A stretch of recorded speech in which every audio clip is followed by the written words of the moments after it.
Chapter 141. Chablis July morning was a song composed with the chirping of the birds.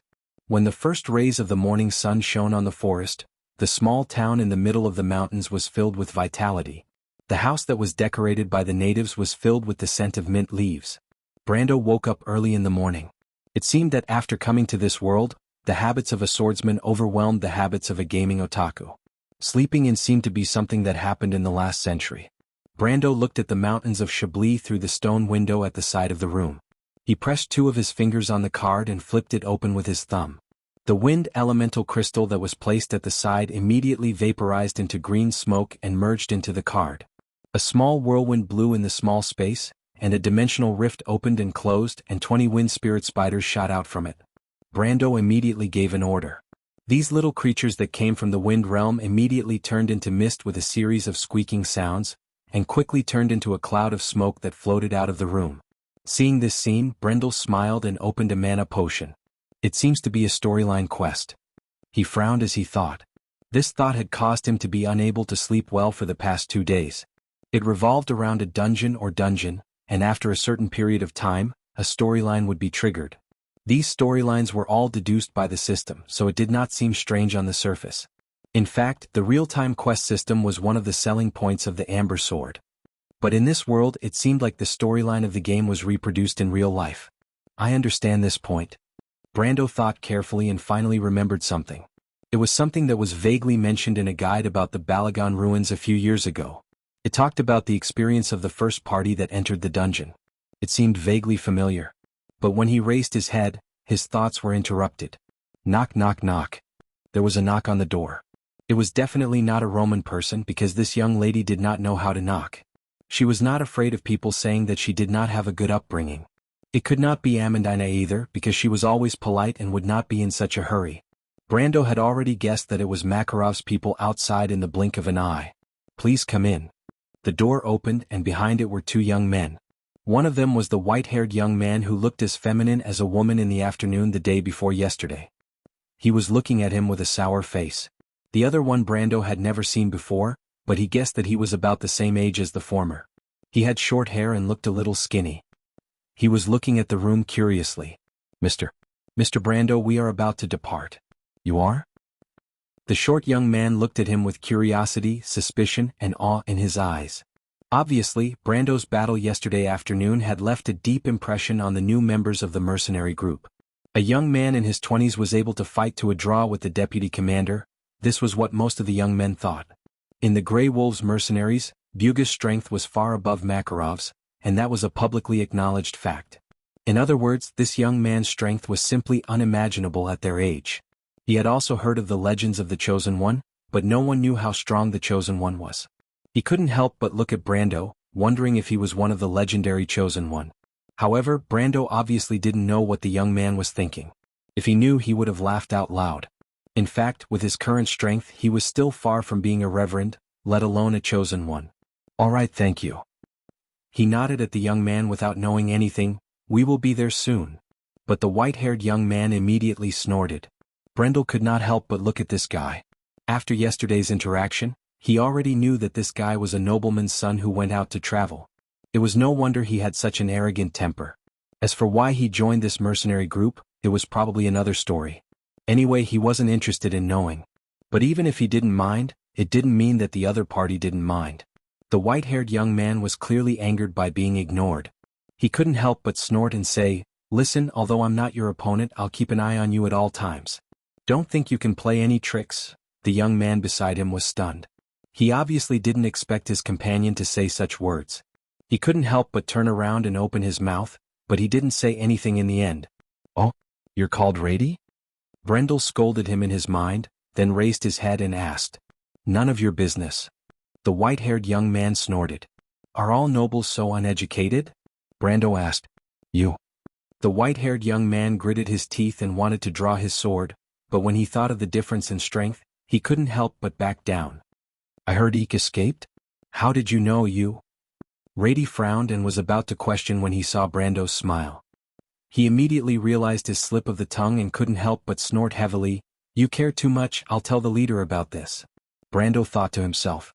Do you think everyone is an idiot like you? But on the surface he still smiled and said, "I'm just asking. You know that I met Mr. Eek 2 days ago." Who knows? Rady thought. But even though he gritted his teeth in anger, he still deliberately maintained a cold expression. "I heard you and the Silver Sword St. Gory Keys came from the same place?" Brando changed the topic. "And you?" The white-haired young man suddenly remembered Brando's previous ridicule and forcefully swallowed the words back into his stomach. In the end it turned into a cold snort. But he also realized that he couldn't get any advantage over Brando verbally, so he simply dragged his colleague away and left Brando alone. He thought to himself that it wasn't like this guy couldn't find his way, and it was better if he couldn't find his way. Brando couldn't help but laugh in his heart. That guy Gory Keys actually had admirers. Back then he learned the sword art called Heaven's Limit from Gory Keys. It was a pity that Gory Keys had 3 intermediate sword arts, Heaven's Sword, Thunder's Sword, and his self-created Heaven's Limit sword. But Brando himself didn't even get a single advanced sword art mission. Instead he was choked by that old guy's temper. This guy definitely didn't know that Gory Keys loved gambling, and his gambling character was extremely bad. Not only would he lose every bet, but he would also often not admit to it. But the sword art Heaven's Limit. Thinking until here he couldn't help but smile. With the previous experience this time would be easy. It was a pity that Gory Keys should still be traveling around Cruz, or else he would be able to find him right now. Buga and Makarov looked at each other in dismay. But in the end it was the mercenary leader called Maned Wolf, who couldn't help but ask, "Mr. Brando, these people are?" He pointed at the 12 mercenaries beside Brando.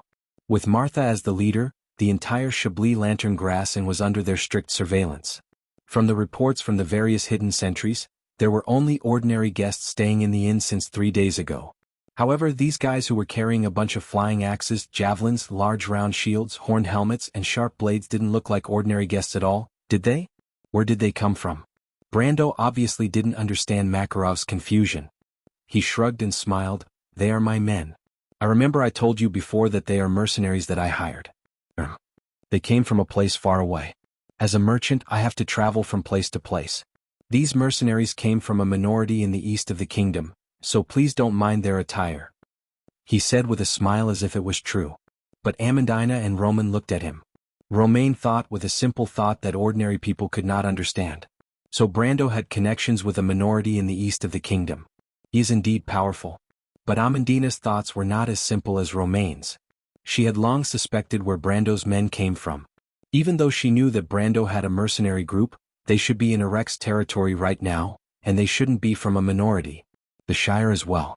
Even though Brando told them that the Shire had returned to Karsuk, she still felt that something was wrong. But she could only bury her suspicions in her heart. She could not use it to question her lord. Even Brando's aides had doubts, let alone Makarov and Buga. These 2 historical figures were considered to have seen a lot of things, but they couldn't figure out what was going on. Because of Eek's escape, the sentries they set up were at least silver-ranked, but these iron-ranked mercenaries still managed to sneak in without anyone noticing. Makarov couldn't help but furrow his brows. His evaluation of Brando in his heart jumped 3 levels, and he became a little mysterious. "So, Commander Makarov, can we depart now?" Brando asked. "Of course." Makarov nodded with difficulty. He made up his mind to place Brando's group in the middle of the group and keep an eye on them to prevent anything from happening. He was originally full of confidence, but now he wasn't so confident anymore. A young man with outstanding swordsmanship who was close to silver-ranked, and 12 mercenaries who were at least silver-ranked, gave him a headache just thinking about it. He couldn't help but turn to Buga and grumble, "Old friend, this is the result of your investigation?" He couldn't help but ask. Buga shrugged. Makarov asked him to investigate the mercenaries that Brando mentioned, but he didn't find any clues after 2 days. He didn't expect these 12 people to appear out of nowhere. Even though they were only silver-ranked, he didn't believe it himself. He looked at the strange mercenaries and thought that they must have used some method to hide their strength. What is this? Are they living people? The future Grandmaster Swordsman couldn't help but roll his eyes. P.S. The reason why the update is slower than usual is because I have a cold equals underscore underscore equals. On the last day of February, please vote next month. If you want to know what will happen next, please go to www.gdn.com. There are more chapters. Support the author. Support the original reading. Chapter 142. In the era of cold weapons, a war was often not as optimistic as people imagined. Before coming into contact with such a face-to-face battle, it was difficult for people living in a peaceful era to speculate about the pairs of eyes that roamed the battlefield, choosing people to devour. The battle was a touch of bone-chilling cold, how the cold, sharp, snow-white blade pierced the throat, causing blood to splatter and blend into the night. The dying man struggled with all his might, staring at the last scene he could see with a sad and powerless gaze. It should be a scene that gradually dimmed and stilled. Then, because the blood foam choked back into the lungs, the wounded coughed hoarsely, and curled up miserably as they died. But there were still many people who took the scene in the novel for granted and replaced it with a real battle, just like the first batch of players in The Amber Sword, and those who came after. Of course, at that time, Brando also had an identity called Sophie. He remembered that his first real battle in the game in the past unfolded comically and laughably. There was no battle formation as imagined, and the two armies faced off. It was in a similar forest, Del Tarson Forest. Brando still remembered that place. The dense jungle stretched along the steep and rugged coastline, and the opponent was hidden between the cliffs, playing hide-and-seek with the slave traders and their private army through the caves that extended in all directions. Because the real confrontation actually took place between the elite scouts, the large army of players drew a beautiful scattered line in the jungle in an orderly manner, and their number was about 3 times that of the slave private army or even a little more. But in a real confrontation, the balance of victory and defeat did not necessarily depend on the number of players. The beginning of the battle was accompanied by a one-sided chaos among the players, which was natural. The members and the organizers could not find each other, and most people could only form small teams and fight on their own. For several hours, the players' flanks were attacked, and the thousands of people in the middle were only delayed by a small group of cavalry. Yes, most people understood that the flanks were under attack. But the problem was, where were the scouts? Where were the flanks? When you put yourself in the shoes of a huge battlefield with a width of several kilometers, you would find that being able to overlook the entire battlefield from a 45-degree angle was not only a happy thing, but also an extravagant wish that you could only wish for but not ask for. Brando clearly remembered that he was in a forest surrounded by his own people. There were flags of the Union, the Personal, the Knight, the Squire, the Swallowtail flag, the Square flag, but no one knew what they meant. Most people, including him, could only follow the crowd and move forward blindly for a few hours. Occasionally they would encounter a small group of private slave soldiers. Everyone would swarm them like a hot knife through butter. At first, the players were in high spirits, thinking that victory was in sight. But in the end, if one were to look down at the battlefield, they would find that this huge army had already been torn apart. 2 to 3 teams of professional mercenaries were in the middle of this fragmented cake, gnawing away at its insides like maggots. By the time the sky darkened, the enemy's banners could be seen everywhere. Recalling that war, it was later nicknamed the Massacre of Dirtle. In fact, this name vividly described the situation of more than 1,700 players from the 3 guilds who had gathered together. There was no doubt that these players were brave warriors. Even in the end, they formed their own small teams and fought to the death. Of course, the result was complete annihilation. In fact, the real irony was that in the entire morning and afternoon, the damage done by the players was not as great as the damage done by the slave traders in the night. Brando thought back to that battle. Not only did he feel awkward, but he also felt cold sweat on his forehead. After that, until the Bucci War, during the Second War of the Black Rose, the players gradually learned how to set up the battlefield and what flags they needed. How to distinguish which knight's army belonged to which flag from the strange emblems. The players also learned to set up the battlefield on a flat slope under a high ground, so that their commanders could see the entire battlefield in a 10-kilometer radius. Just like the maned wolf, Makarov was doing now. Of course, the battle between mercenaries and bandits was far from a war.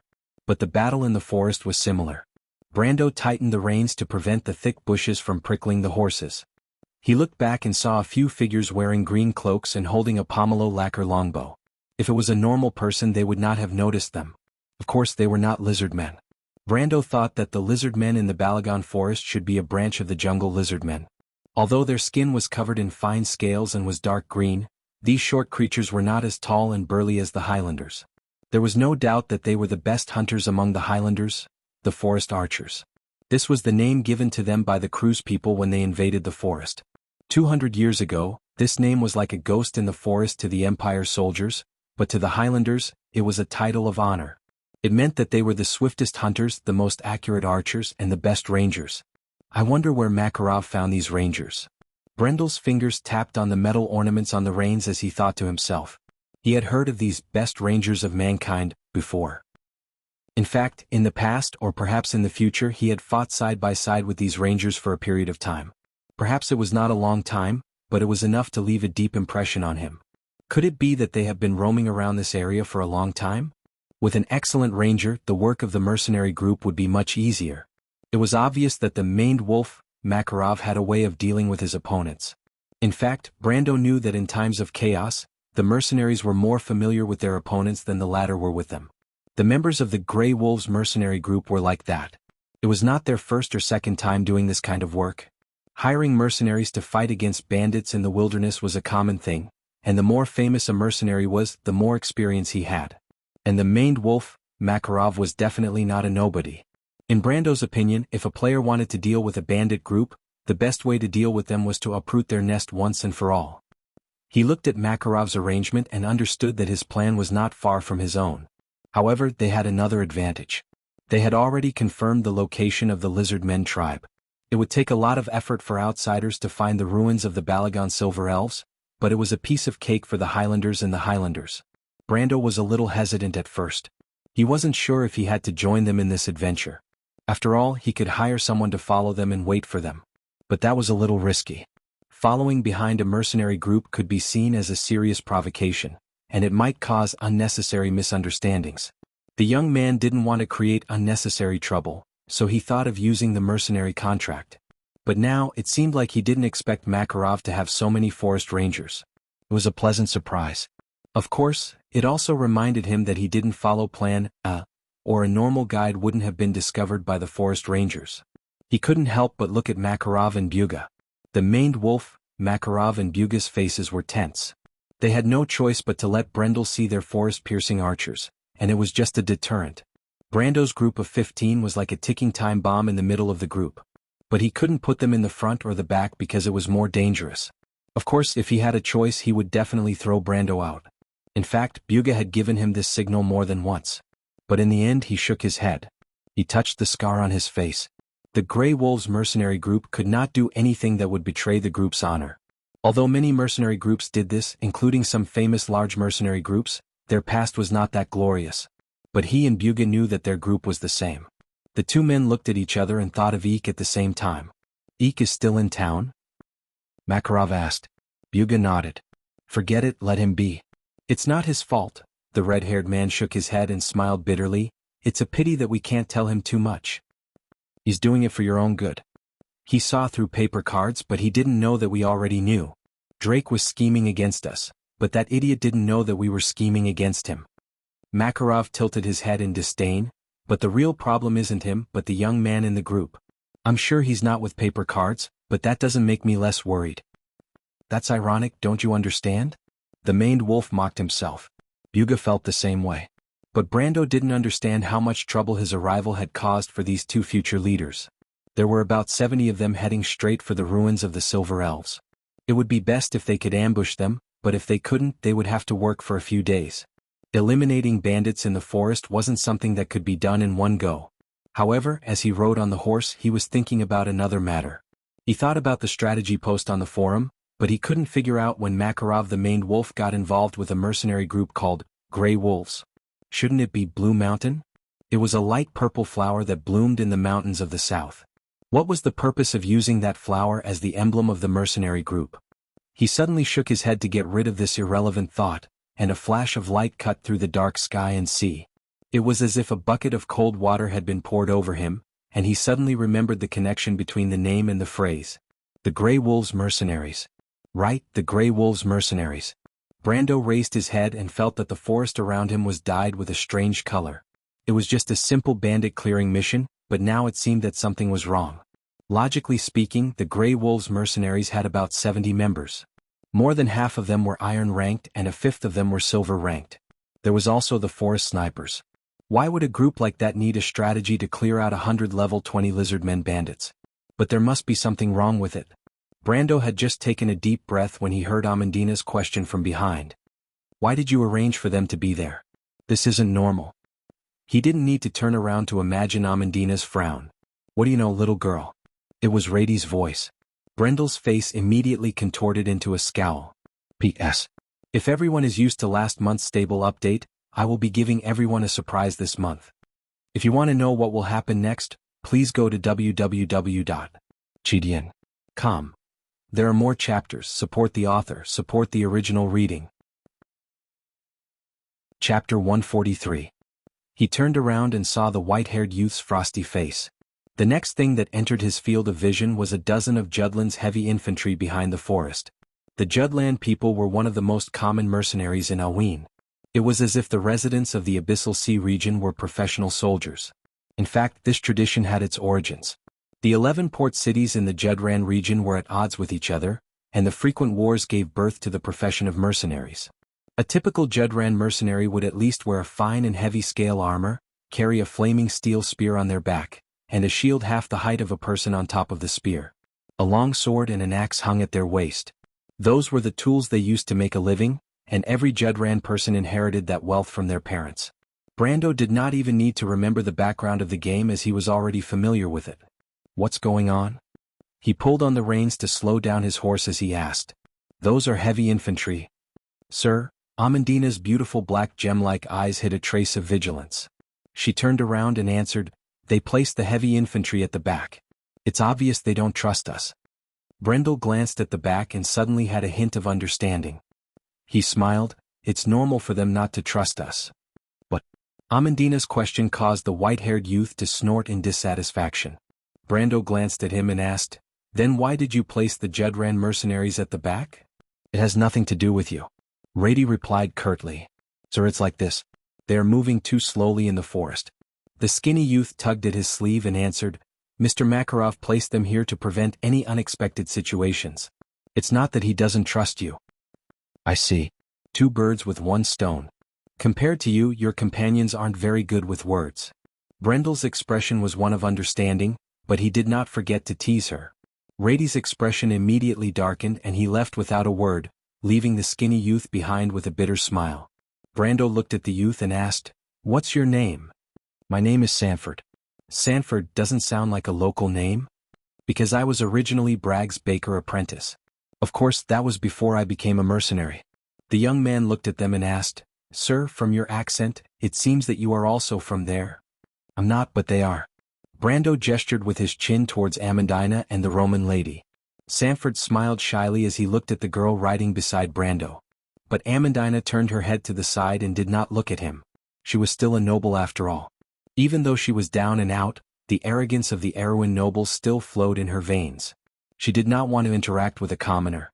However, the Roman didn't have this concern. The merchant girl winked at the young man. She was from Bucci and could be considered as a fellow villager. That's right, it's explainable. But bringing heavy infantry to battle in the forest is not a good idea. Amandina tilted her head and looked at the Judlan mercenaries at the edge of the forest. But as soon as she said that, she was immediately met with a rebuttal. My lady, my lord, you can't say that. We have to eat in this world. Mr. Makarov is kind enough to take us in, and we have to be loyal to him. Look, I've never heard of a mercenary leaving his comrades in danger and running away alone. A sudden voice came from the forest. A bearded Judlan mercenary walked out from the back of the forest with a black weapon on his shoulder. He had a smile on his face as he shook his head and sighed with a heavy Abyssal Sea accent. Brando, Amandina, and the Roman turned around to look at the man. The young man narrowed his eyes. A person who could move freely in the forest would definitely have a high status in the mercenary group. Frank, assault captain. The Judlan mercenary rubbed his nose and introduced himself. What's that? Brando's gaze fell on the weapon in his hand. Flintlock gun, this is my treasure. Frank patted the pitch-black thing and laughed mischievously. Brando knew about this weapon. It used discarded magic crystals as a primer, and active elemental probes to ignite the gunpowder. It was a weapon that belonged to this world. The Afrin people began to equip themselves with flintlock muskets as early as 30 years ago, and also established 2 flintlock regiments. The dwarves were even earlier, and their use of matchlock muskets could be traced back to the Silver Year. Firearms were extremely powerful in close range. The best quality flintlock gun could deal damage within 50 steps, and it was almost as powerful as a brass-ranked weapon of the same grade. The tactic of using firearms was very mature in this era, but it did not have a decisive advantage when compared to the enchanted projectile troops. However, he knew that there were many mercenaries who liked to use firearms, especially handguns. There were only a few who used rifles. After all, there were no bayonets in this era. Brando glanced at the mercenary. In this world of magic, firearms did not change the way of warfare as much as in his previous world. Gunpowder weapons were not common, so he did not have the time to study how bayonets worked. Amandina's face was a little hot. Vulgar mercenary, she thought, but her face was still vigilant. What did you mean by that? What I meant was that the fighting style you mentioned is a concern that only a regular army would have. We are mercenaries who are struggling, so we naturally have our own way of doing things. No matter if we are heavy infantry or light swordsmen, no matter what the situation is, everyone has to fight side by side. What you said is not wrong, but you still have to consider reality. Frank replied respectfully. Even though he was respectful on the surface, it was not difficult to hear the disdain in his words. Amandina choked for a moment. She knew that her knowledge was shallow because it was obtained from books, but she was still a little angry that her knowledge was taken for granted. She looked at Brando for a moment, then turned back. Her bright eyes were still vigilant, but she changed her tone and asked softly, "Do you believe what they said, Mr. Brando?" Brando looked at Frank and nodded. But what?" he asked back. "Do you really believe?" Amandina looked at him and asked with her eyes. Brando smiled and greeted Frank and Sanford, then urged his horse to speed up. He did not answer and only left the back view of the noble's daughter. But Amandina was a person who did not want to admit defeat. She also urged her horse to chase after him. She coughed and asked, "My lord, I feel that they are not normal." "What?" "Intuition." "Little Roman, what do you think?" Brando asked without turning his head. "I don't know," Roman shook his head, "but my aunt said that if the explanation is too general or too detailed, it is a sign of guilt." Brando smiled and turned back to scratch her nose. "You know, but you still want to beat around the bush. What a sly little fox." I really don't know." Roman raised his eyebrows and hurriedly explained. Amandina didn't know what to do next to the flirting couple, but she finally understood what was going on. It was not that Brando did not know, but that he knew too well. It seemed that he had long suspected their motives. Saying that the heavy infantrymen were slow, so they were placed at the back of the line sounded like an excuse. She sighed in relief when she thought of this. If that's the case, Amandina looked at Roman and Brando and asked with a red face, "What should we do?" "Just act according to the situation," Brando replied. He had already remembered the plot mentioned in the guide, but he thought that as long as these people were not targeting him, everything would be fine. But this matter was a little troublesome and he could not help but have a headache. He originally wanted to reduce the trouble. But he did not think that he would be dragged into a new problem. If he had to blame someone, he could only blame Buga and Makarov for provoking such a troublesome opponent. Instead of saying that it was a competition between two mercenary groups, it was more accurate to say that the mastermind behind the Paper Cards mercenary group had his eyes on the Grey Wolves mercenaries. He could not help but look at the people around him. He was not worried about their fates, but he was thinking about how to get out of this trouble.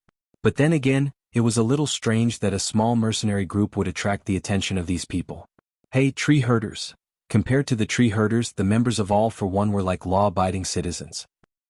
But what was the purpose of the tree herders after the Grey Wolves mercenaries? Although he did not want to cause trouble, Brando subconsciously used the player's way of thinking to think about this matter. The guide gave the mission flow, but the details were very vague. Not to mention the background, which was not mentioned at all in the guide. He knocked on his head and thought of a way to get out of this situation before the Grey Wolves mercenaries and the tree herders fight. The boss of this quest was the Oracle Ekman. The root of the word Ekman came from the word Im in the rune language. It was a symbol of the vast mountains and the boundless ocean. In ancient times there was also a giant beast called Ekman, but whether it existed in Kurlut's mythology or in the legends of the mountain people, it symbolized walking between the mountains and forests. It was a huge, living, active mountain ridge. The giant beast Ekman was the descendant of the mountain giant Garl. Legend said that as long as it was connected to the earth, it would have endless life. The Oracle Ekman, to Brando, was more like the name of a monster with a symbolic meaning. According to the legends, the oracles were monsters that the tree shepherds used the blood of God to cultivate in the bodies of animals and humans. Although they had such a sacred name, they were the same as the golden demonic tree, a product that distorted nature and blasphemed against God. Brando couldn't help but recall his experience with the Oracle of Heaven, Amar, and the Oracle of Darkness, Black Lotus. The former was about level 50 in its incomplete form, and he fought it with his teammates in an underground dungeon in the Freeport of Ampere Seal. After a tough battle they finally won. The latter was the true Oracle of Heaven, a level 67 elite leader, and the final boss of the perfect heroic main story quest in Deldra. They had to form two groups to defeat it. The Oracle of Heaven was so terrifying, and even though it was only level 50, it had the strength of a gold-ranked player. Brando didn't even have the slightest intention of fighting it. But he still wanted to take advantage of it. He looked at Buga and Makarov in front of him. In history, the Grey Wolves mercenaries should have been annihilated in this battle, but Makarov and Buga didn't die, which meant that there was a problem. As for what the problem was, it was up to him to decide. In any case, Brando's mind started to work. One must know that the Oracle of Heaven's loot list had the Heaven's Spear, Fana. It was one of the highest level fantasy weapons around level 50, and it was famous for its ability to ignore all physical defense. In the Dark Oracle's drop list, there was also the Dark Side of the Moon, that countless Nephilic Judge players went crazy over. The Dark Side of the Moon was a mythical weapon. Legend had it that this scythe was once used by the god of death, Descartes. Decapitation. 1% chance of ignoring all defense and dealing 50% of the current HP of non-boss units. Annihilation. 10% chance of dealing damage to a weapon with this attribute to suppress all healing effects. In conclusion, even though the Oracle of Heaven was powerful, it also had another name, Treasure Vault. The tree herders were really rich, and only Lady Martha knew how they got so many rare equipment. Of course, this was not the most ridiculous thing. The blood of the gods of heaven came from the god of the clouds, Jammas. The blood of the gods of darkness came from the goddess of the abyss, Elaine. The blood of the gods of earth came from the lord of the mountains, the giant Garwitch. Martha above, how did they get the blood of the gods that have long since disappeared? Brando shook his head and muttered to himself. After the age of darkness, the gods in the sky had long since passed away and became stars. This was the era of mortals. Other than the one and only god of gods, Martha, this world was no longer ruled by powerful willpower. Those who were called gods today were either fake gods, or the many stars in the sky that were called laws. What are you thinking about, my lord? Amandina saw that he was absent-minded. Brando shook his head and blurted out, the power of the mountains and rivers. The power of the mountains and rivers? Author's note. Yesterday the internet was cut off when I came back from dinner, and it's still not fixed yet. But even if the heavens want to destroy me, I will not give up. I will do my best to protect myself. There's also a 4,000-word chapter below. At the end I will continue to ask for votes. Looking at the votes now is really sad equals. To be continued. If you want to know the future, please go to www.chidian.com. There are more chapters. Support the author, support the original reading. Chapter 144. The power of the mountains was a pair of gauntlets. In fact, the gauntlet was a special weapon in the Amber Sword. Although it was used by warriors, mercenaries, monks and monk soldiers, compared to the latter two, it was less common among warriors and mercenaries. However, this did not stop Brando from being interested in the power of the mountains. When it came to the Oracle Ekman, the first thing that came to the mind of the players would be the power of the mountains, which was the most valuable item on the list, or the Thunder Slayer, which was a complete drop. Of course, Brando would not dream about the Thunder Slayer. As a level 67 Oracle, it should have the corresponding elemental power. Destroying a group of people like them would only be a matter of moving its fingers. Although the future Grand Sword hero Buga had also activated his elemental power, there was a natural difference between humans and sacred blood creatures. Unless the body was perfected in the later stage and obtained the golden bloodline, the difference between humans and sacred blood creatures was several levels. Otherwise, humans would be at a disadvantage as a lower race. However, not to mention the level 62 Thunder Slayer, even the power of the mountains was enough to tempt people. As a level 45 fantasy weapon, Brando did not know how powerful the gauntlets were. In fact, he had only seen it once in a video. However, he knew one thing for sure. In terms of damage amplification, a level 45 fantasy weapon was 17 to 18 times more powerful than the Thorn of Light, or even more. Just this point alone was enough to make any player go crazy. In the past, Brendel had seen players who got mythical or fantasy weapons that were not suitable for their class and had to retrain their accounts. After all, players could choose their own class, but not everyone could get their hands on a weapon that was fantasy grade or above. This was a matter of luck. Of course, he could not do that now, but he was more than willing to redesign his leveling plan for a god weapon. After all, it was something that would bring him huge profits. Take the Lionheart sword for example. The kings of Owen had been searching for it for almost 7 centuries, but there was still no news of it. The Lionheart sword was merely a fantasy weapon, a level 70 fantasy longsword. Even though he had a clue about the Lionheart's whereabouts, Brendel knew that having a clue and completing a quest were two completely different things. It was too vague and unrealistic. If he could get the power of the mountains first, then his class design would definitely be based on the first fantasy weapon. He then patted his head to remind himself that both the Lionheart sword and the power of the mountains were just a fantasy.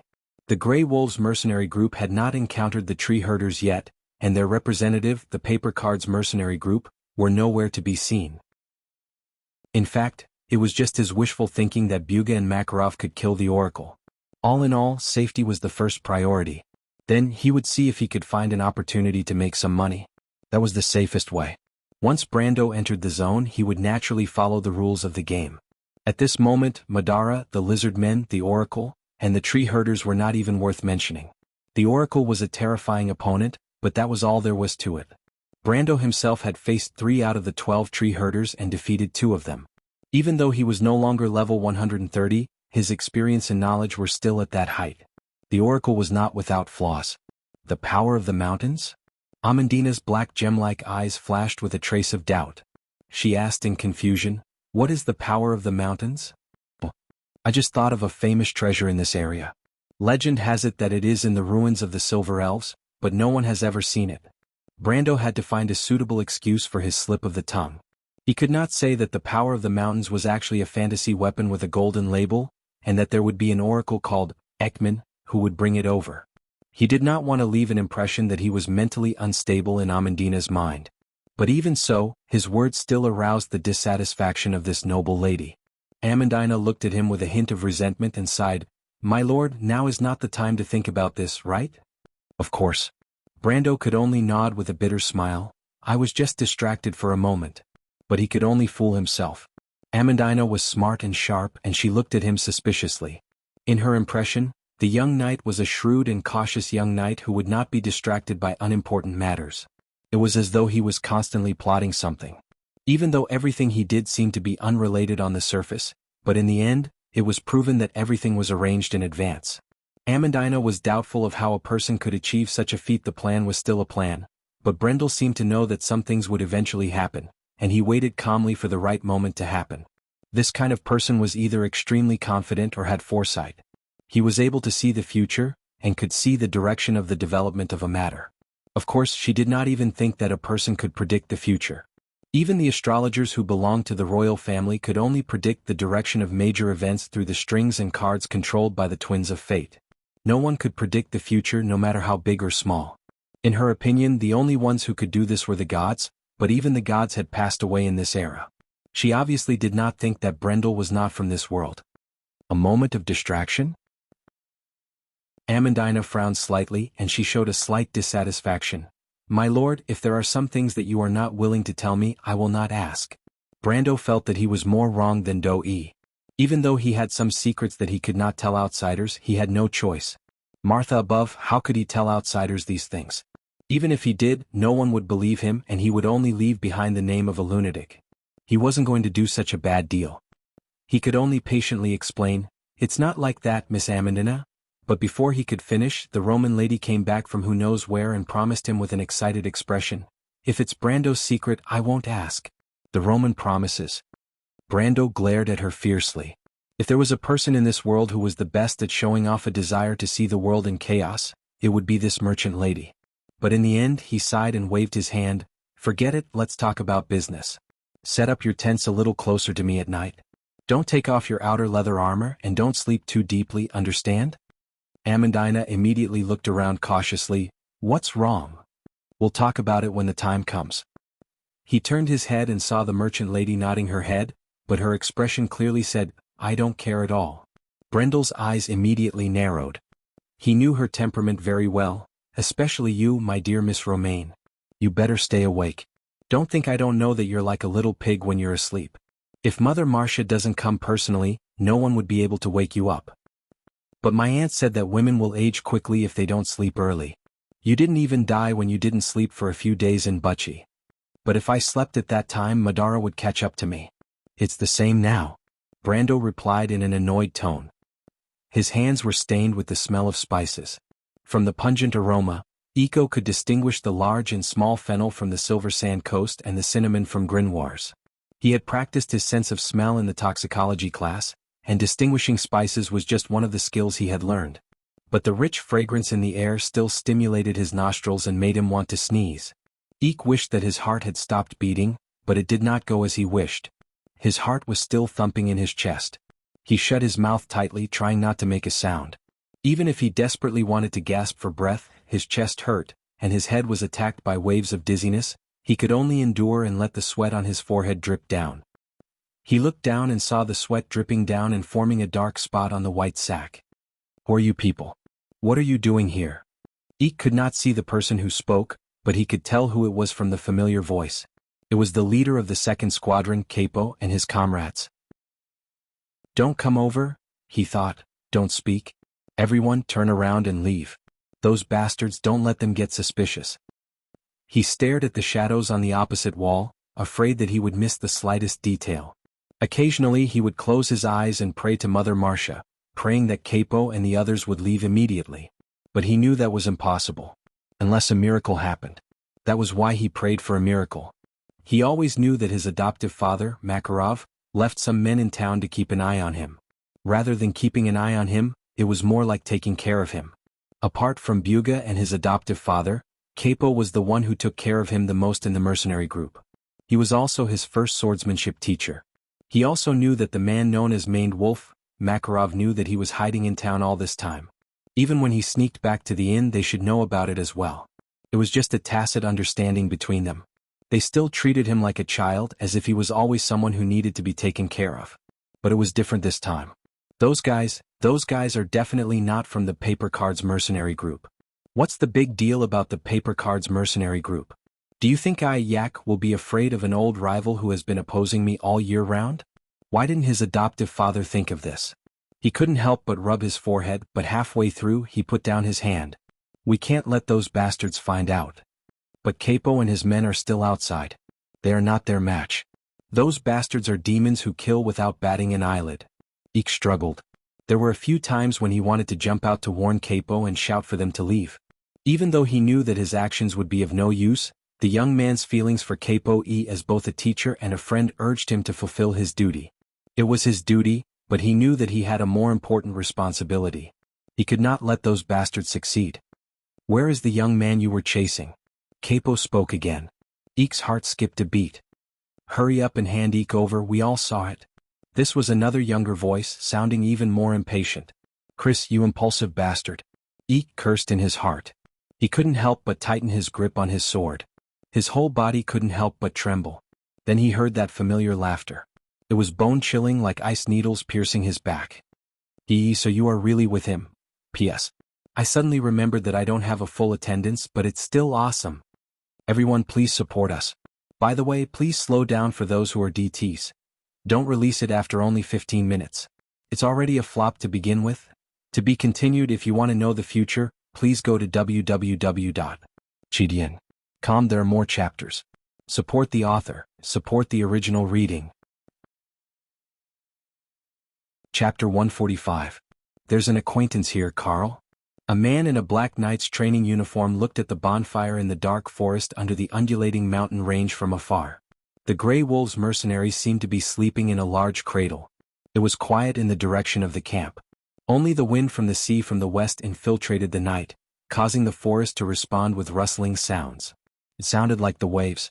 It also sounded like some kind of monster was screaming in the forest far away. A tall monster was dragging the bloody corpse of a female sentinel out of the forest with its huge bony claws. If Brando was here, he would definitely recognize it. He had seen this huntress in the afternoon. However, she was now a lifeless corpse. The monster's empty chest made cracking sounds, and the orange flames in its eyes flickered.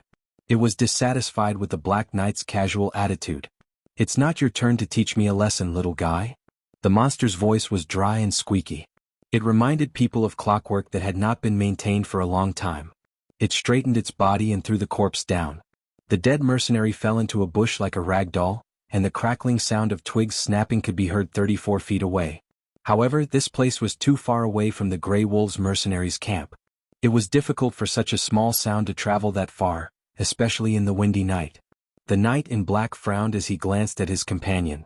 He saw a group of ghost-like translucent spiders that were green in color and emitted a faint glow.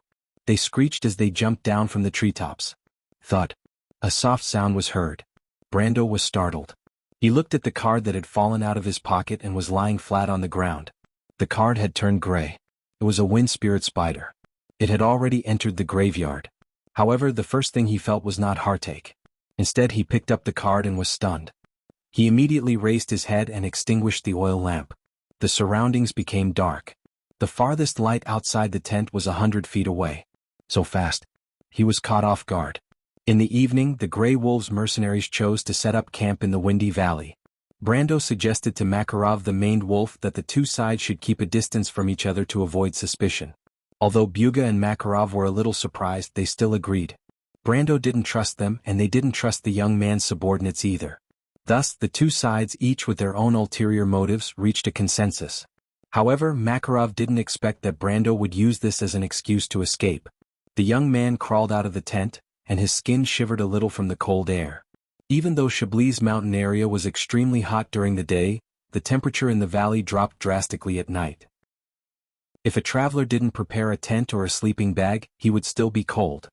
He looked left and right, and a few figures could not escape his senses. Even though Brando did not go through professional training, his 3.7-ounce perception was equivalent to a person with a natural gift. He could hear the sound of a needle falling to the ground 100 meters away in the silent night. It seems like Makarov only suspects us and doesn't have any ill intentions towards us.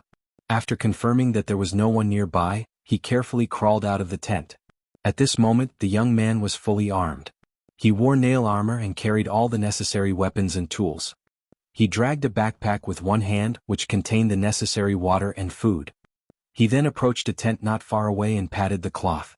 After a few seconds, a curious voice came from within. Brando? Roman, why are you here? Brando was speechless. He confirmed that it was indeed Amandina's tent. It's a surprise. Amandina laughed softly in the tent. She was a little pleased with herself. Surprise my ass. Brando turned around in annoyance. He saw Amandina coming out of the Roman's tent with her hair tied up. She had an apologetic look on her face, but Brando knew that if the Roman had any ideas, she would not care about what others thought. He sighed and apologized to the noble lady.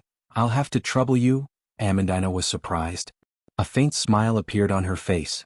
She looked at the tent behind Brando and said, I can see that my lord really likes the Roman lady. She mouthed the words. Brando nodded. He allowed Amandina to do as she pleased. It was not only because he felt a sense of familiarity towards such a carefree girl, but it was also because of Brando's soul. On the other hand, the Roman lady was the first person he met in this world. He had a special feeling towards her. Moreover, this merchant lady was smart and carefree. Very few people would dislike her. Even though Brendel was only 19 years old in this life, the two souls in his body determined that he was no longer the shy youth he once was. He understood what he should pursue and what kind of responsibilities he had to bear. He opened a corner of the tent and saw Amandina looking at him with a charming smile. Are you ready? He asked. Both Roman and Amandina nodded in agreement. Brando raised his head. As if in response to his movement, more than 10 figures came out of the surrounding tents. They didn't need to talk to each other as they began to quietly put away their tents. Although these mercenaries were fully armed, with all kinds of metal weapons hanging from their belts, they didn't make a single sound when they moved. It was Amandina's first time seeing Brando summoned from the cards, but her bright eyes quickly flashed with a trace of surprise. What a group of well-trained mercenaries. Where did he find these people? The mercenaries of Lopez were able to leave their illustrious name in the long river of history. Naturally, they were not just for show. The creatures summoned by the card of fate represented a collective concept. In other words, the 12 mercenaries were a group of heroic spirits that best reflected the strengths of the mercenaries of Lopez. Loyalty, honor, high morale, strict discipline, and they did not fear death and pain like real creatures. They were probably the best soldiers that had ever appeared in this world. Unfortunately, Brando felt that the number was still too little. Even so, it was enough to make Amandina speechless. She quickly touched her cheeks and looked at Brando. She suspected that she was dreaming. It was not that she had never encountered mercenaries before. Nobles would more or less interact with these people because of their own businesses. Of course, other than the ruffians and scum, Most mercenaries were more or less related to the military. But that was it. The best mercenaries she had seen were none other than the Grey Wolves mercenaries. The maned wolf, Makarov's mercenaries were definitely not ordinary mercenaries, but compared to the 12 mercenaries in Brendel's hands, it was like the difference between clouds and mud. The inherent laziness of mercenaries could not be seen in these people. They seemed to have something that was rarely seen in mercenaries. Amandina furrowed her eyebrows. She could not determine what it was at that moment. But after a flash of inspiration, she remembered the difference. It was pride and honor. She took a deep breath. Very few mercenaries who relied on fighting for a living would maintain a sacred sense of honor for their profession. It was more similar to a knight's sense of honor. She could not help but look at Brando again.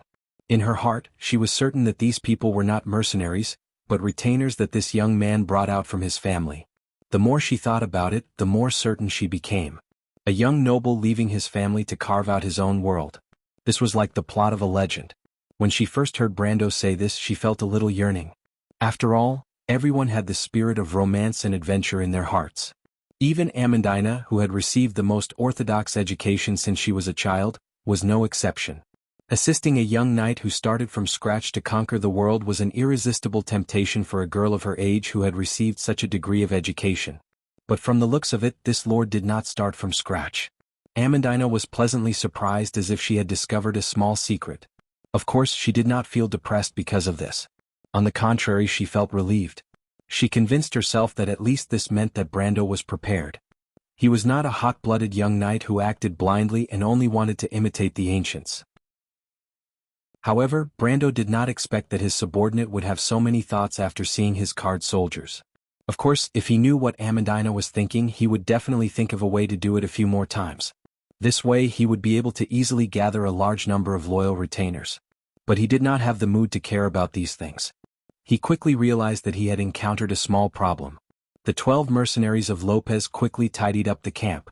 But when they gathered together and prepared to wait for the next order, Brando suddenly noticed 2 figures walking over from the Grey Wolves mercenaries' camp. He immediately frowned. He had clearly seen one of the 2 figures walking over. It was a white-haired youth called Rady. Brando immediately thought that the other party might have noticed the commotion here, but he quickly suppressed this suspicion because the 2 people were clearly not walking towards them. He calculated the path that the other party would take. It should be between their camp and the Grey Wolves mercenaries' camp. He was slightly startled. These 2 fellows wanted to go outside the camp? Traitor? Brando immediately thought of a possibility. If you want to know what will happen next, please go to www.chidian.com. There are more chapters. Support the author and support the original reading. Translator. Endless Fantasy Translation Editor. Endless Fantasy Translation. Chapter 146. Rady and the person beside him were getting closer and closer, and the 2 slender figures were like ghosts in the forest. Everyone stopped and looked in that direction at the same time. Amandina lowered her head to estimate, and her expression changed. She immediately looked at Brando, her black gem-like eyes filled with anxiety. Their camp was in the middle of the forest, and the mercenaries of Lopez had already put away their tents. Even if the other party was just passing by, they would definitely notice something was amiss. Don't be impatient. Brendel stared in that direction and replied. Even though most of the people present did not understand what he meant by, "Don't be impatient," they subconsciously quietened down. Brendel raised his hand, and the calm expression on his face calmed everyone down. It was a clear hint to the others that they should not act rashly. Amandina opened her mouth slightly. The mercenaries of Lopez were Brando's summoned creatures, and their first duty was to carry out the orders of a planeswalker. Even if there was a cliff in front of them, they would not hesitate to move forward, let alone such a small request. But in the eyes of the noble woman, these veterans who looked like they had been through hundreds of battles and should have been proud of themselves, just because of a small action from Brendel. The degree to which they obeyed his orders to the extent that it was shocking. No one spoke. She subconsciously held her breath, not even daring to breathe loudly. The wind in the valley whistled above their heads. The wind came from the mountain pass in the south, and it was like an invisible hand passing through the branches, causing the leaves on the top layer of the canopy to rustle. The dancing branches caused the dim starlight to flicker, and the intertwining light fell on Rady's face, causing the white-haired youth to have a gloomy expression. The 2 of them were not as careful as Brando expected, and it could be said that they did not care about the crackling sound of the branches breaking. Brando suddenly remembered that Makarov did not tell too many people that their camp was in this direction. This meant that Rady did not know that the two of them were approaching Brando's group. Even the maned wolf doesn't want to cause trouble? Brando thought. There were less than 100 feet left. Brando believed that as long as that guy walked to the edge of the forest, he would definitely notice the abnormality here. As long as he insisted that it was because he didn't trust them, they wouldn't be able to defend themselves. Even though the two of them looked suspicious, Makarov would rather trust his own party members. He was equally nervous, but he didn't show it on his face. The young man looked to the side and saw that the mercenary named Nightsong was also looking at him questioningly. He was the leader of this group of mercenaries, and it was as if he was the leader of this group of mercenaries. He was experienced and wise. The old mercenary's intention was clear. Should we take the initiative and kill him? But get rid of him? Easier said than done. This was a very common choice for mercenaries. Brando struggled. Although this was not the first time he had killed someone, it was different this time. If it's Pine Fortress, there's no room for survival. I'm not so pedantic that I can ignore the threat to my life. But in the end, he still had a soul that came from a civilized society, and to kill without hesitation just because of a suspicion was instinctive. But how could he not understand that for someone in his position, being indecisive was a taboo? He closed his eyes and took a deep breath. Should he follow the will of this world and completely cut off his ties with the past? Or should he stick to his bottom line? He was Brando, but he also had Sophie's mark in his soul. If he denied this point, it would be the same as denying everything in the past. Perhaps that reality was nothing more than an illusion. Otherwise, why would he be in this world right now? Or was it a butterfly dreaming of Zhuangzhou? Who could say for sure? However, the memories that belonged to that world were so deep. The joys and sorrows of the past at a certain point in time seemed to be engraved in the memories of yesterday. How could he deny it? If he cut off the memories of the past, then what was the point of all his hard work? If he lost his soul, would he still be called a person? Even if he was afraid that he would not be the same person. For a moment, a mess of thoughts filled his mind, but it was also like a sharp sword that cut through all the knots in an instant. He opened his eyes like the king of the Macedonians. His eyes were clear and he had found his answer. My lord. Amandina saw through Brando's hesitation, and she could not help but be slightly startled. She originally thought that this kind of decision was natural for a young noble like Brando, and there was no need to consider it all. This was the rule of the game between nobles. When Brando heard the girl's question, he turned around and looked at her. She could not help but be stunned again. She did not think that Brando would show such a look, self-deprecating, relaxed, and a trace of regret. She did not know where this young knight's compassionate look came from, and when did Erwin, a cold-blooded noble, become like this? Perhaps it was the tears of a crocodile, but it did not seem to be necessary. Or could it be that the Highland Knight of Karsuk still followed the ancient teachings to this day?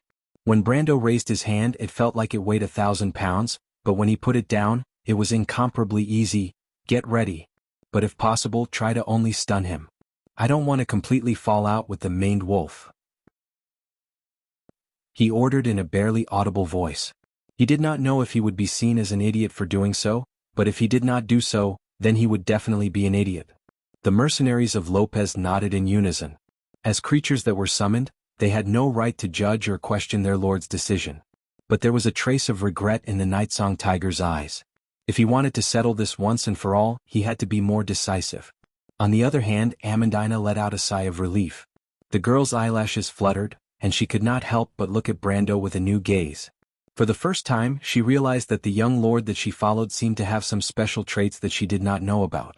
She did not know if this trait was good or bad, but it did not seem to fit in with this ancient world.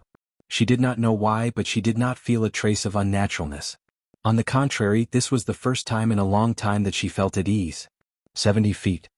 Brando. At this time, the Roman nervously called out from the side. Brando was stunned, but he still whispered, "Don't make a sound." Romain thought for a moment and nodded. The mercenaries of Lopez were already in position, waiting for Reedy and the other person to reach the edge of the clearing before swarming forward. 12 experienced soldiers with the strength of an iron-ranked warrior. They were confident that they could stop the two of them before they could react. But Brando was still a little nervous.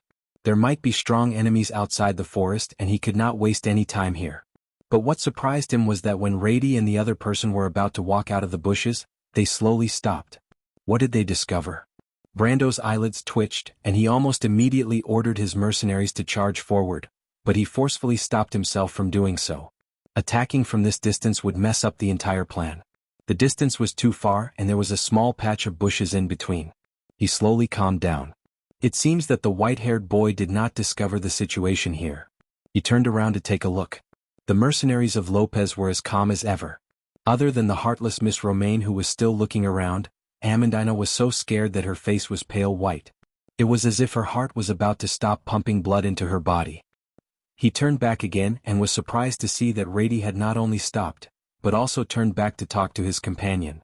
They were at least 20 meters away from the edge of the forest, and the clearing was at least 50 meters away. Even with Brando's perception he could only pick up one or two keywords. The white-haired young man's voice was not loud, and he would occasionally look at the camp's direction as if he was concerned about something. But soon, the conversation between the two of them became heated. In the end, it turned into an argument. Even though most of the people here could not hear what they were saying, they could tell from their hands that neither side was able to convince the other. Brando could not help but feel gloomy when he realized that the two of them were not here for him. It's the middle of the night, are the two of you here to argue? Can't you go somewhere else then? It was a pity that Rady could not hear Brando's thoughts. On the contrary, their voices became louder and louder. Brando could barely make out the words eek, Chablis, and necklace. He raised his eyebrows in surprise. That young man called Eek is still in Chablis? It seems like Rady knows about it, and there's no reason for Macaros to not know about it. But this mercenary group is really full of problems. But he still did not understand why the white-haired young man would come out in the middle of the night to discuss something that had nothing to do with the current storyline. He could not help but raise his head and look through the gaps between the leaves. The blood star was already in the middle of the sky. This star is the most punctual way for Erwin to time the summer nights. It's almost midnight. P.S. I didn't send the message last night because I was disconnected again. It's normal for me to be disconnected these days. If you want to scold someone, scold Chengdu Telecom. Also, I don't need a thief to judge whether or not I have integrity. *CK, you want me to prepare things for you when you steal? Do I owe you anything? Chapter 147. It's almost midnight. Brendel could not help but think of the strategy guide. It said that the enemies would make their first move at midnight after the lizard men bandits were eliminated. The enemies in the guide were obviously the tree shepherds, or the mercenary group paper cards that was standing in front of the stage. The sudden attack was very fierce, and it could be said that all of us were struck senseless. The attack started from the north, but anyone who tried to escape to the south would die at least once. That's because the main force of the tree herders was in the south. Well, at least this means that the advanced AI that Torrential Rain promised wasn't just a gimmick on paper. Our response was to try our best to save the Grey Wolves mercenary group from the fate of destruction.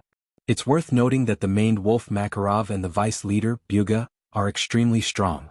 They're about 45V and 55V players. Ensuring their survival is the most important factor in helping you complete the quest. However, we did discuss another possible solution. It came from a small discovery in the east. I think Torrential Rain must have considered the players' endurance at this stage, so they designed a radiant altar in the east of this area. Our group discussed how to transport it, but it doesn't matter what method we use. There's no doubt that as long as you can save the Grey Wolves mercenary group from the fate of destruction. This might be the most important condition for the quest to reach a 100% completion rate. Brando rubbed his nose. Rather than calling it a guide, it was more like a lesson summary. Due to the unique nature of the quest, he couldn't complete it repeatedly. He used to view the whole story as if he was reading a novel. After all, it was exciting to watch a group of players go on an adventure. Brando especially liked using his imagination to fill in the gaps between the lines. It was as if he was there in the real world. Damn it. If you're writing a battle report, you should at least make the time, place and characters clear. Brando couldn't help but curse the person who wrote the guide had a bad habit.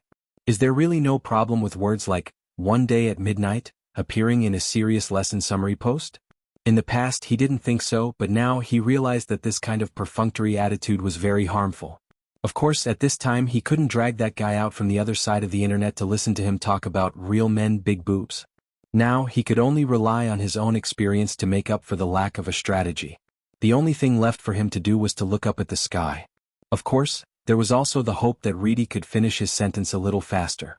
Of course, he wasn't aiming for a 100% completion rate. In the past, if he completed a mission perfectly in the game, there would be a so-called double reward. But in this real world, where was he supposed to find the damned system to receive the reward? Mo Fei silently prayed to the sky, "Lord Martha, please throw a pie down." This was obviously unrealistic. Brando's plan was very clear. Previously, he did not understand the direction of the entire plot. Now that he remembered it clearly, he naturally had to revise his plan. Now he had to leave the Grey Wolves mercenaries before the tree herders attacked, and then rush to the altar of light to open another branch. Then he would directly use this branch to flatten the Lizardmen bandits, get the Sage Slate and leave. As for whether the Grey Wolves mercenaries lived or died, it didn't matter much to him. Every year in Wonde, there were hundreds of mercenary groups that were destroyed due to various conflicts. Moreover, he didn't think that he had the ability to subdue Maned Wolf, Makarov or Buga.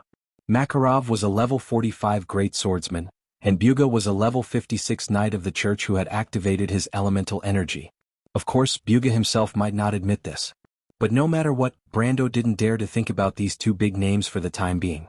What he was relying on now was to find more potential stocks like Amandina and Tamar. Since he could see the future, then investing in the long term was obviously the best way to do things with low risk and high returns. But even though his imagination was beautiful, reality was not what he wanted. Not to mention that there were no flaws in his plan, Brando definitely did not consider such an unexpected situation. While he was thinking about it, the Roman girl behind him couldn't hold it in anymore. "Brando." She raised her beautiful eyebrows and used her finger to poke Brando's back. She once again used a voice that she thought was very soft. Of course, the merchant girl thought that her voice was very soft, but with her temperament, it was mostly wishful thinking. Everyone present was scared out of their wits by this sudden voice. In fact, the Roman's voice wasn't very loud. At most, it was similar to her normal voice, and at most it was a little hurried. But in this silent night, in this silent forest, it was still a little out of place. "Bo, bo." Brando covered the girl's mouth with his hand and looked back. As expected, he saw Rady stopped and looked around vigilantly. At this moment, Brando felt like strangling the Roman girl to death. But of course he wouldn't do that because he couldn't bear to do it. Fortunately, Rady only seemed to be nervous for a moment, and then turned back to talk to her companions. Brando sighed in relief. Then he thought of something and turned back to glare fiercely at Roman. But the merchant girl was still shaking her head unhurriedly and kept making woo sounds. It seemed that she was quite dissatisfied with Brando's actions. Brando almost lost his temper at first, but he immediately felt that something was wrong. Although Romain was a little undisciplined and had the guts to act lawlessly on the surface, he knew that this girl who often smiled like a little fox was actually very shrewd on the inside. Otherwise, how could she not be at a disadvantage? Just as he thought of this, the Nightsong Tiger stretched out a rough hand and pressed on his hand. He was slightly startled. This was even more unusual. As his summoned creatures, the mercenaries of Lopez rarely acted on their own initiative. He raised his head and saw the experienced mercenary's eyes filled with vigilance. Brando let go of his hand and the Roman also stopped. Not only them, even Rady stopped again. The white-haired young man couldn't help but turn around and look at them. The forest seemed to have quieted down for a moment. Not only the people but even the wind stopped. "What did you hear?" Brando asked subconsciously. He knew that the Roman's senses were far better than normal people. The merchant girl glared at him fiercely, then nodded. Brando's nose twitched and his heart skipped a beat.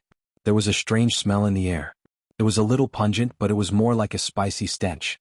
It seemed to be the smell of boiling water from underground volcanoes. The smell of sulfur. Brando's mind flashed with this thought, and he had already unsheathed his sword. He didn't even think about it as it was an instinctive reaction. Those damned disciples of the Black Flames. That bastard who wrote the guide tricked me again. If he had said earlier that there were disciples of the Black Flames, I wouldn't have gotten involved in this mess. He cursed in his mind in an instant.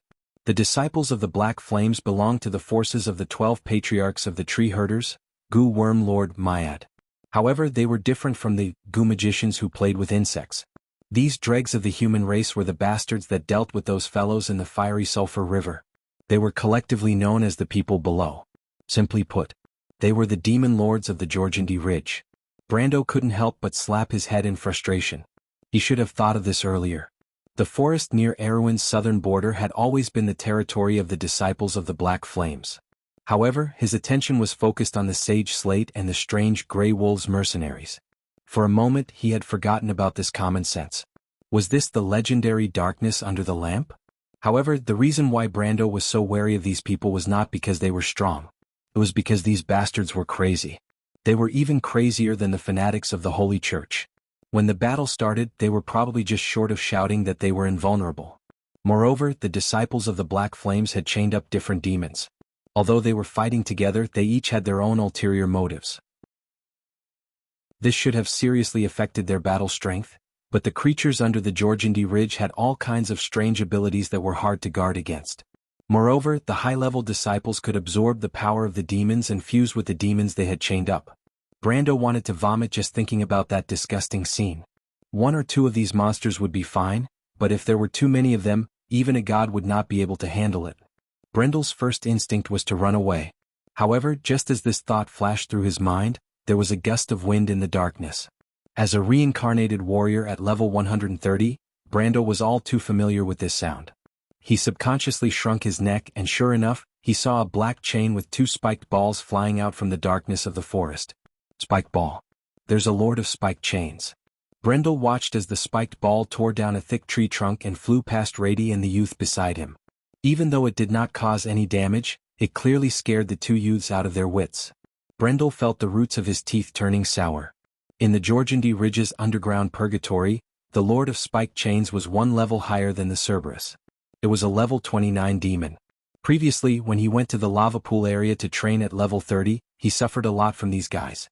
He did not expect that the shadow of his childhood would repeat itself today. However, what happened next did not give him time to deal with his aching teeth. He saw Rady and the young man turn and run. Brainless idiots. Brando almost jumped up from his seat. How could a level 29 Lord of Spiked Chains have such a bad hit? This was obviously a test. He knew all too well about these cunning guests below. He was almost certain that they were facing a scouting party. However, Rady's escape would probably attract the attention of the disciples of the Black Flames. Of course, he did not care if Rady was dead or alive. The problem was that they were heading in the same direction. Brando immediately patted the Nightsong Tiger's shoulder and roared in a hoarse voice, "Go catch those two brats. Drag them back. P.S. Please give me some support. Anything is good. Students, my results are really disappointing. I feel really lonely when no one cares about me." Chapter 148. Rady and the other mercenary had already turned around and started running. They shouted as they ran towards the camp. The Nightsong Tiger immediately chased after them. His figure was like a shadow that blended into the darkness of the forest. He was not fast, but he was quiet and practiced. It was as if he was a creature that lived in the darkness. When Brando turned around, the sound of chains dragging on the ground could be heard from the forest behind him. The disciples of the Black Flames have discovered the commotion here. I need to use another method. He furrowed his brows. Amandina and the Roman had already taken out their light crossbows from their backpacks. Amandina stared at the forest nervously. Not to mention the other mercenaries, every one of them gently pulled out their weapons and prepared for battle. "My lord?" Amandina asked hesitantly. Brando shook his head. He had already made up his mind. The development of the situation had exceeded his expectations, and he had to salvage the situation as soon as possible. He put his hand into his pocket, and when he took it out again he was holding a crystal that was used for illumination. The crystal lit up in an instant. A soft light bloomed from the youth's hand. "My lord?" Amandina's eyes widened. "Brando." The Roman was also stunned. Everyone's attention was attracted by the light that appeared in the darkness. It was like a fluorescent light in the endless darkness. The light expanded rapidly, but it was quickly thrown away. The fluorescent light drew an arc in the darkness. The arc passed through a forest and landed in a dense thicket. Even though there were layers of cover, the light from the thicket still illuminated a small area nearby. There were 3 humans in black robes with hoods covering their faces. They did not expect to be exposed and were stunned. Amandina could not help but suck in a breath of cold air. Beside each of the 3 stood a terrifying creature that was about half the height of a human. It had a pair of goat hooves, horns and fangs and was about the same height as a human. The ankles of these creatures were connected to the wrists of the disciples of the Black Flame by a black chain. Their bodies were covered with strange black patterns. Those were the restraining power of contracts and spells. There was no doubt that these were the underworld visitors of Jorgindi Ridge, the lowest level of the pack demons. That high-level pack demon is in the opposite direction. The mercenaries of Lopez behind immediately shouted. As the collective of the most legendary mercenaries, of course, they would have had dealings with the most evil forces in the world. They were already familiar with the habits of these fellows. However, Brando was more familiar with it than they were. As soon as he saw the three of them, he raised his hand in another direction. The silver ring on his index finger glowed, and Brando immediately chanted the spell, Oas. The airflow was like a line that exploded forward in a visible range. With a loud bang, the surrounding pine trees were instantly snapped and toppled to the outside, and those that blocked the front were all turned into powder. After the hurricane passed, the forest no longer existed, forming an open corridor in front of Brando. The mercenary's eyes were filled with reverence. The noble lady screamed and covered her ears as she squatted down. At that moment, there was only one voice in her mind. He is a wizard. He is a wizard. This young knight is actually a wizard. The Roman lady tilted her head, and as expected, she saw Brando's figure flash, and his whole body blurred for a moment before disappearing from the spot. Only the mercenaries of Lopez were able to clearly see that Brando's speed was at least 10 times faster than his usual speed. It was as if he left a continuous trail of shadows behind him, and then disappeared from sight. That's the Sun Knight's charge skill. A mercenary behind immediately said. However, they were not the same as those undisciplined third-rate mercenaries. As soon as the mercenaries finished speaking, one of them unsheathed his sword and walked out from the group. He pointed his sword in the direction where the illuminating crystal fell and ordered, I, Vice Captain Rocco, will take over the command. I order you to immediately attack those disciples of the Black Flame. Yes, sir. 11 figures immediately rushed towards the 3 disciples of the Black Flame who were still in a daze. On the other side, the charge skill allowed Brando to catch the Lord of Thorns in an instant. This crimson-red demon was standing together with its master, a man wearing a red robe. The Lord of Thorny Chains looked a bit like a large crimson-packed demon, but it had a pair of huge fleshy wings and 2 pairs of long horns. Its appearance was more similar to the classic images of demons in medieval legends. Other than that, there were also a bunch of barbed chains around its body. However, this demon seemed to be heavily injured. Not only was it missing an arm, but it was also missing a wing. Brando did not find this strange. Although the Ring of the Wind Empress was only a 10-ounce equipment, its power was definitely enough to kill non-defensive creatures below level 30. Otherwise, it would not be called a small divine weapon. In the game, the only thing that was criticized about it was that its cooldown was too long. As for demon-type creatures, other than the Blade Demon, which was a mid-tier troop, there were no other defense-type creatures. Brando looked at the man again and narrowed his eyes. A high-ranking member of the Disciples of the Black Flame. His figure turned in midair, and a long sword appeared in his hand. Unlike the battle with Buga, he did not dare to hold back. Although the Disciple of the Black Flames was only level 21, the Lord of the Spiked Chains was a level 29 demon. White Raven Sword. Brendel swung his sword from top to bottom and activated Power Burst. A wind blade blossomed from his sword. The Disciple of the Black Flames was still checking on the injuries of his contracted demon. He did not expect the enemy to arrive so quickly. The moment he raised his head, the translucent ripple of the sword had already pierced through his chest. Brando was no longer the weak young man he was a month ago. A level 21 character was like a boss to him a month ago, but this disciple could not take a full blow from him. The disciple screamed and flew out with a trail of blood. According to the rules of the game, once the person who signed the contract died, the demon would regain its freedom. But the backlash from the contract would cause the bloodthirsty creature to descend into a mindless frenzy. That's what I'm facing right now. When he landed, he lowered his head and saw a chain sweeping across his back. Ouch. Brando felt a burning pain on his back. My speed is at least 20% faster. Berserk state. Looks like the disciple is dead. That thought flashed through his mind. At the same time, he knew that a layer of skin on his back had been swept away. He could not help but curse.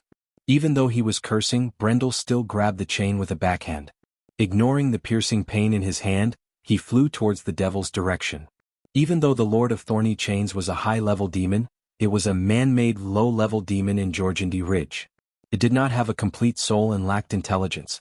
Not to mention it was already in a frenzy. It did not expect that its action of pulling back the chain would attract a killing god. Brando borrowed the disciple's strength and pushed his sword forward. The sword had already pierced the disciple's eye. His movements were very smooth, as if he had practiced this action hundreds of times. In fact, he had practiced this action hundreds of times, but that was in the game. The Lord of Thorny Chains, who had its eye heavily injured, raised its head and howled.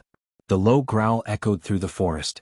The young man frowned and lightly landed on the disciple's shoulder. He immediately turned his sword around and slit the monster's neck. Blue blood spurted out. The high-level demon's howl suddenly stopped and turned into a gurgling sound. It struggled and finally fell to the ground. Brando let out a sigh of relief. He first retrieved the experience points without checking if there were any drops. The disciples of the Black Flames were famous for being poor, so he did not want to deal with them. He raised his head and saw that his subordinates had successfully defeated the other disciples of the Black Flames. But this did not mean that it was over. He had already noticed that there was a commotion in the forest. Whether it was the direction of the Grey Wolves mercenaries' camp or the opposite direction. Damn it! He cursed under his breath. At the same time, he ordered his summoned creatures in his mind, prepare to retreat. Bring those two guys away. He then lowered his head and looked at the huge red monster on the ground. It was on its last breath, but it was not completely dead. Demons were known for their tenacity in the game. They were known as the three most hated types of monsters along with the undead and plant-type monsters. Thinking about this, Brando suddenly felt that he was unlucky. He suddenly remembered what he had encountered since he came to this world. Skeletons, the golden demonic tree, and these demons. It seemed that he had encountered the big three, not to mention that his main enemy was Madara, which was obviously a group of undead skeletons. Could it be that Mother Marcia was playing a joke on him? He could not help but laugh at himself. But at this time, lines of small, ghostly green text suddenly appeared in Brando's vision. Target creature's contract has been cancelled. Target creature is in an extremely weak state. Condition met. Sign a contract with me? Yes/no. Brendel was slightly taken aback when he saw the rows of notifications. He could not help but shudder and then shook his head resolutely. Absolutely not. When Reedy and his companions were tossed to the ground, the white-haired youth raised his head and glared at everyone present with his usual arrogance. But when he saw that it was Brando and the others, his pupils constricted and he struggled to stand up. But the Nightsong Tiger pressed one hand on his shoulder and the other on his neck. The oppressive force forced him to bend his body, but he still glared at Brando with his silver-gray eyes. He was like a wolf that had not been tamed. He struggled and growled, "So it was you. I knew you were up to no good, ugh, cough cough." But Brando did not have time to talk nonsense with him and punched him in the face. The force behind the punch was so strong that Rady could not help but turn his head back and cough out a mouthful of blood. Amandina could not help but gasp. Romaine blinked a few times, thinking that Brendel would lose his temper too. Just like the last time when he was with Freya, but that was in the Golden Tree Canyon. But she was more concerned about Brando's hand. The youth's hand was covered in blood from the battle with the Lord of Spiked Chains. Romaine felt a little pain in her heart, but she wanted to go over and help bandage it, but the youth did not let her touch him. The spikes of the Lord of Spiked Chains were poisonous. Brendel understood that his constitution was high, and he had no problem resisting the poison. But little Romaine was different, and he did not want to accidentally label this merchant lady as sickly. The Lord of Spiked Chains' poison was harmful to vitality. On the other side, the white-haired youth immediately turned his head back with blood at the corner of his mouth. He stared at Brendel with a vicious glare. Brendel also looked at him. The battle just now had attracted the attention of both sides, and now the forest not far away was in a mess. If he did not react quickly, they would probably be stuck there and unable to get out. But even now they were not necessarily safe. That was why Brando was so angry. Your enemy is not us. If you don't want to die, don't move. He looked at the youth and said coldly. Rady clenched his teeth. He understood that Brando's group was not in the same group as those in the forest. But he was furious. He thought that this bastard was using his power to take revenge. He only explained after punching him. He was obviously teaching him a lesson. But even so, he still thought that Brando was just trying to scare them. Others might not know, but he knew that the Grey Wolves mercenary group was far more than a simple mercenary group. Perhaps others were worried about the possibility of fighting with the Paper Cards mercenary group, but he was not worried at all. He just did not think that those bastards would dare to strike first. Rady spat in his heart, thinking that this country bumpkin was making a fuss over nothing. He raised his head and gave Brendel a disdainful look. Brando looked at the other person and was stunned. It was a girl. Her eyes were closed, and her long black hair framed her pale face under the moonlight. But Brendel was surprised that she did not show any signs of panic even in such a situation. Who is she? The thought flashed through his mind. But at this moment, the Night Song Tiger asked, "It's the disciples of the Black Flames. My lord, what do we do next?" Disciples of the Black Flames? Rady's heart skipped a beat. Brendel glanced at the mountains in the north and lowered his eyes. "Let's go east." The white-haired youth could not help but laugh. He was born in a noble military family, so he was quite knowledgeable. He thought that since the Paper Cards mercenary group was so close to this location, it meant that the sentries on the mountain in the north had been removed. If that was the case, the south would be much safer. Rady was obviously a layman, yet he pretended to be an expert. He laughed in his heart as he thought that it must be hard on his subordinates. Rady obviously thought that Brando was a spoiled brat, but when the Night Song Tiger attacked, he did not even have time to react before he was captured. It left a deep impression on him. But even though he was laughing, Rady was still worried about the disciples of the Black Flames. He secretly glanced at the mercenary beside Brando and thought that he would not lie. It was not realistic for him to get information from his fellow mercenaries, so he had to find a chance to get something out of this spoiled brat. He thought of this and looked at Brando again. But unlike Rady, the Night Song Tiger was interested in Brando's words. "My lord, have you dealt with the disciples of the Black Flames before?" "Something like that." Brando casually replied, "I've dealt with the high-ranking priests of the disciples of the Black Flames in the northern mountains." He added in his heart, "In the game, oh?" The Night Song Tiger's eyes lit up. "High-ranking priests? Cough cough. Why don't you say that you've met the 12 patriarchs of the tree herders?" Rady couldn't help but laugh. The priests of the disciples of the Black Flames are at least at the silver rank. If I'm not mistaken, even Erwin's Imperial Guards would not dare to easily defeat their high-ranking priests. "May I ask which army did you meet them in?" After he finished, he looked at Brando with contempt. "Even if you want to brag, you should come up with a draft. Also, if you want to go to the south, let me go. I don't want to die with you." This guy was really stubborn. After listening to Rady's ridicule, Brando couldn't help but laugh. "Not only did I meet one of the 12 patriarchs, I even killed one of them. You won't believe me even if I tell you. What's so special about the 12 patriarchs? When he was at his peak, he was at the level of an Oracle Knight. In other words, in the Tree Herders and the Unifying Guild, there were only one or two people who could match him. No matter what game it was, the players would only get stronger." However, Brando wasn't in the mood to explain this to Rady. He smiled at him and asked with a dangerous tone, "It seems like you still don't know where you stand?" Rady choked and realized that he had no right to speak. It didn't matter if the person in front of him was just a fox pretending to be a tiger. He snorted coldly and didn't reply. However, Brando didn't mind him being a mute. He turned around and asked, "Who are you?" This time he looked at the girl. Rady glanced over and turned his head to the side. "My name is Yura, Mr. Knight," the girl said. "You know I'm not a merchant?" Brando was stunned. "I know more. I know that our mercenary group is in danger right now. Sir, you can help us, right?" The girl nodded in acknowledgement and continued to ask, "Yura?" This time it was the white-haired youth's turn to be shocked.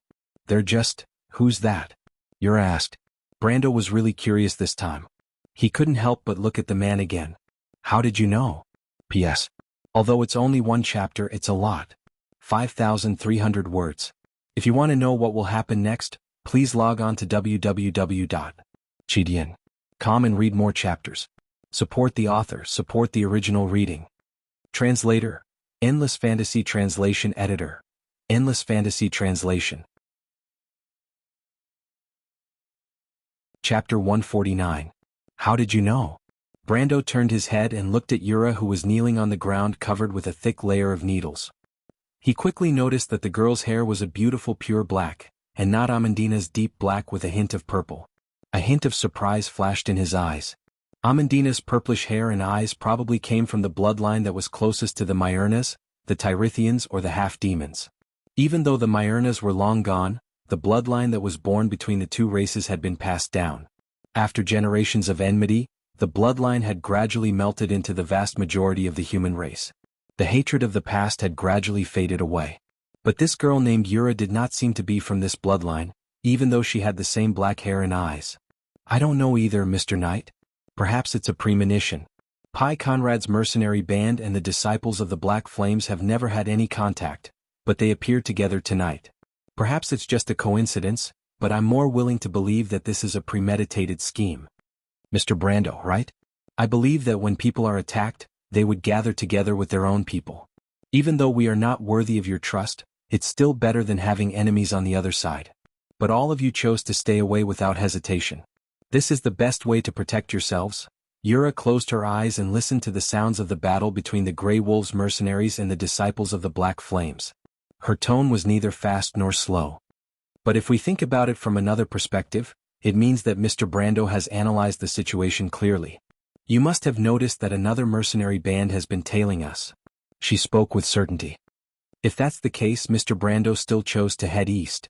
I believe that Mr. Brendel is not a rash person since you can make such a decisive decision.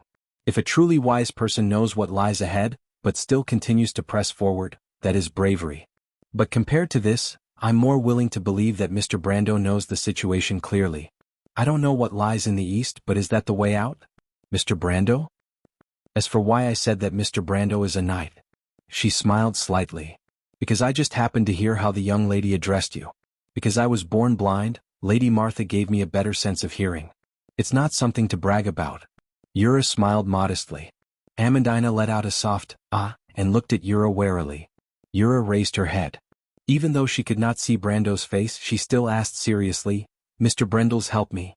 Mr. Brendel, you must be able to help our mercenary group, right? Brando took a deep breath. If Amandina could be considered a qualified aide, then this girl in front of him was simply a monster. Her intuition told Brendels of the Grey Wolves as Brendel. He looked at Yura's pure black hair, dark brown eyes and light yellow skin. Every detail on her thin, feathery eyebrows seemed to carry the unique aura of a place he was familiar with. I also have a question. Your surname is Huang, right? Brendel asked. Yura could not open her eyes, otherwise they would be filled with shock. She touched her chest and paused for a moment before letting out a sigh of relief. Of course, her small action did not escape Brando's eyes. He frowned slightly as if he thought of something. But Yura nodded in the end. Yes, my surname is Huang. My real name is Huang Yu. I can see that Mr. Brando is very knowledgeable. My appearance can't fool someone who is truly knowledgeable.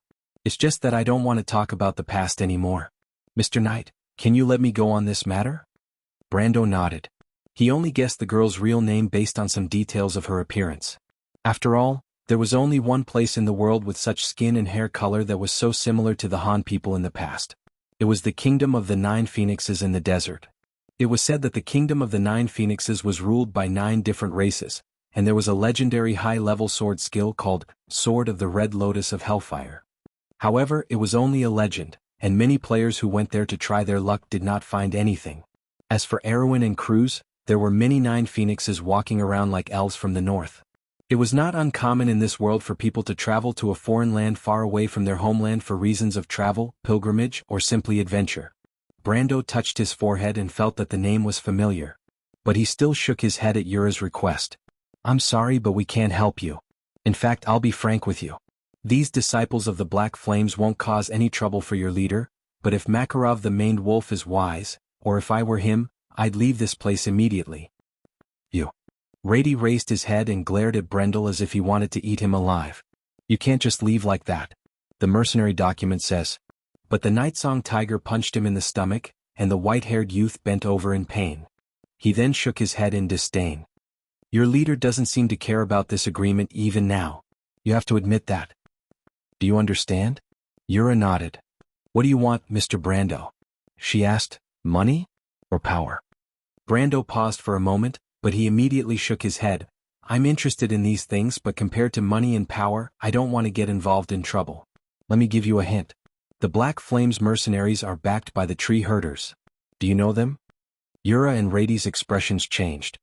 Why are we being targeted by them? Rady asked in disbelief. Yura's expression changed again and she lowered her head. Amandina poked him from behind and whispered, My lord, the more you scare them, isn't it obvious that you want them to beg for your help? Won't that be the opposite of what you want? Brando shrugged. I don't want to lie to them. He could only explain under Amandina's suspicious gaze. It's not that I can't help them, but I won't get myself involved. I'm just stating this. Then what should we do? The Roman blinked and asked. They have to rely on themselves. Is that even possible? Amandina clearly did not believe him. Of course. Mr. Brando, what should we do? Yura heard their conversation and understood that Brando was reminding them on purpose. She hesitated for a moment as if she was considering whether she could trust him. However, Brando knew that the tree herder's bomb was definitely not an ordinary bomb. Compared to the Unifying Guild's small operations to subvert countries, the tree herders had used their own strength to start the First Holy War. That story was probably a terrifying shadow for most people who lived in this era. Of course, this was a digression. Brando did not have the time nor the inclination to explain how terrifying the tree herders were to these two rookies. After all, they had grown up listening to bedtime stories about the First Holy War. Yura might be slightly better, but the white-haired young man, Rady, would definitely not have a good impression of such a name. He turned around and saw that the young man seemed to have fallen into a daze. He did not know what to do. "Didn't I say?" Brando replied, "Go and tell your leader to retreat immediately and leave this place. From the current situation, the tree herders have their eyes on you. However, they have a habit of being vigilant. Once they realize that you might have discovered their intentions, they will probably retreat and rearrange their plans. This way you'll have one valuable time. As for what to do after that, I think your leader will know what to do." Rather than saying that Brando's analysis was clear and logical, it was more accurate to say that he was reading from a book. Although the strategy guide in his memory had omitted some details, the general direction was very clear. The tree herders had their eyes on the Grey Wolves mercenaries. As for why, Brando naturally did not know. However, not knowing did not mean that he did not have a solution. He had dealt with the tree herders for as long as he had dealt with the skeletons in Madara. He had plenty of ways to deal with them. Yura and Rady looked at each other. "How do we know if you're telling the truth?" Rady frowned and muttered softly, "I'm not forcing you to believe me. Aren't you being too irresponsible?" The white-haired youth snorted. "We don't have any obligation to be responsible. Do you understand the current situation? Master is helping you out of kindness. Of course, you can choose not to accept it if you have the guts." Amandina had long found this person annoying. At this time she could no longer hold it in and spoke sarcastically. After she finished speaking, she suddenly paused. She could not help but look apologetically at Yura, who was kneeling on the ground. "I'm sorry, I meant, don't mind." Yura shook her head. She had been lowering her head the whole time and no one knew what she was thinking. She only opened her mouth and asked, "So Mr. Brando still wants to do things his way and leave this place, right?" Brando nodded. "Even if we ask you to stay, you can't?" Brando nodded again. He had his own reasons. He had already gotten himself into trouble with the Unifying Guild. If he had to bear the burden of the tree herders, he would not be able to rest in peace even if he died. But on the other hand, he knew that Byuga and Makarov would not die in this quest. Even though he knew that he did not have the strength to subdue them, he still had to express his goodwill. Even if he chose to leave under these circumstances, he would not be letting down the Grey Wolves mercenaries. The agreement between the two parties was as fragile as it looked, but if he left, it would be troublesome if he wanted to pick it up again. No matter if it was for the two powerful people or the future Courage quest line, he did not have to establish a good relationship with them. But as a veteran player, Brendel had already weighed the pros and cons in his heart if it was worth risking his life for this little benefit. "Mr. Brando, are you willing to let us go?" Yura asked again. "I didn't intend to capture you. I was actually saving you. Miss Yura, you should understand this." Brando replied. Yura nodded. "But aren't you afraid that we will expose you if you let us go?" Brando smiled and replied confidently, "You won't be able to catch up to us." He wasn't joking. The guide had at least 4 shortcuts and trails in the area, although the map was a little rough. But it was not a problem for a veteran player like him. Rady glanced at him and did not reply. However, it was obvious from his expression that this unruly white-haired youth didn't believe his words at all. In his heart, he believed that he was just bragging. Even though he was shocked by Brando's words, he remembered that this guy had made a fool of himself. What did he mean by, "go east"? He was clearly a layman. This thought seemed to make him feel more at ease. He then thought that he had to persuade Yura to not be fooled by this guy. P.S. What a strong person. I actually managed to rush out a chapter before 12 o'clock. I'll try my best to write more chapters later. Please support me. Chapter 150. Amandina looked at the back of the limping youth and Yura's calm figure. She could not help but ask, "You're letting them go just like that, my lord?" "What else can I do? The less trouble, the better." Brando answered simply. "But I feel like you're plotting something." Amandina glanced at him suspiciously. Brando could not help but smile bitterly and touch the tip of his nose. "I'm not that bad in your eyes, am I?" I remember that I've always done things in an open and above-board manner. Yes, but I think that my lord's actions are never as simple as they seem on the surface, isn't it? You arranged for Miss Freya to go to the Royal Cavalry Academy in Brags. On the surface, it seems like you're supporting each other, but in private I think you're paying attention to the conflict between the royal faction and the local nobles. Am I right? If I remember correctly, the Royal Cavalry Academy is in the private territory of the eldest princess. Among the descendants of His Majesty, rumor has it that the eldest princess is the most outstanding. Moreover, I heard that the eldest princess and the only heir to the throne, the cowardly little prince, have always acted as a guardian and sister. That's how it is. After His Majesty, it's not impossible for the eldest princess to seize power and become the regent. In this way, Sir Overlord's actions will become an invisible investment. Roman heard the word investment, and quickly nodded. In other words, these hidden investments may not have any effect at first. But once you have your own lord, you will naturally become a member of the faction that supports the eldest princess. Of course, I wouldn't think so much if it were a normal person. But from my lord's actions, perhaps others don't know, but those close to you know that your ambition is not as simple as just a little bit. Amandina raised her head. Isn't that right, my lord? The girl finished speaking in one breath and let out a sigh. In fact, she was just pouring out the guesses she had over the past few days. She could not understand Brando's actions recently, and she did not want to fall too far behind her lord. Especially as the chief of staff. Brando blinked and said, something like that. However, he knew that this young lady from a noble family had not guessed everything correctly. In particular, it was an investment, but it was more like a connection. In fact, he did not need the title of righteous. He just needed to bury his head in farming. After all, the players were different from the lords in this world. Moreover, he still had the territory under his control. As long as he waited for the civil strife to reach its fiercest stage, he could take the opportunity to expand. When Madara began to invade Erewhon, and when Her Royal Highness could no longer control the situation, he could wait until then to step out and seize the greatest benefits. But he did not do so. His feelings for the game made him send the future Valkyrie to the princess side. He believed that the two most outstanding women in Erewhon's history would not disappoint him. That way, even if his prediction was wrong, at least he wouldn't have any regrets. However, he did not expect Amandina to understand his intentions in such a way. He could not help but smile, but he did not say anything. To be able to guess to this extent already showed the young lady's intelligence.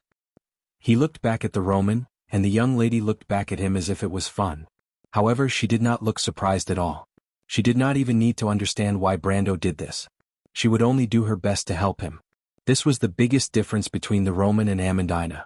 Brando thought that sometimes being too clear-headed might not necessarily lead to happiness. Thus, he looked at the Roman, and saw the latter's expression that was always natural. It was also a kind of pleasure.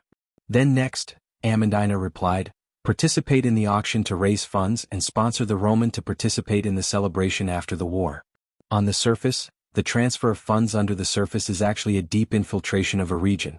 This is also the first time I found out that gold is a good thing. With its omnipresent power, the Romans' tentacles are like moisturizing things silently, and the originally intricate lower-class citizens controlled by the nobles and thieves' guilds, we don't even need to deliberately manage and maintain it, and we can hear voices from all sides. During Bragg's operation, I originally wanted to communicate with the Thieves' Guild to obtain this information, but I didn't think that I had already fallen into a disadvantage in your eyes. She raised her head and asked. This is also one of the original intentions of establishing a merchant guild, Brando nodded honestly, but it is not the power of money but the power of interests. People will unconsciously categorize themselves into a certain system. Even if it is only for selfish purposes, but often the things they do will benefit others, just like the circulation of goods. This is a wonderful phenomenon. Gathering information is actually not that difficult. My aunt said that rumors are always everywhere. The Romans seemed to be very interested in this topic and answered. That is because we do not have high requirements for the quality of information. The most difficult part of processing information is not the collection, but the screening of useful information. This requires a large number of professionals. Brando smiled. That's a different story. But that is why I suspect that my lord has other motives. Isn't it a very normal guess? My lord, you never do things that do not benefit you.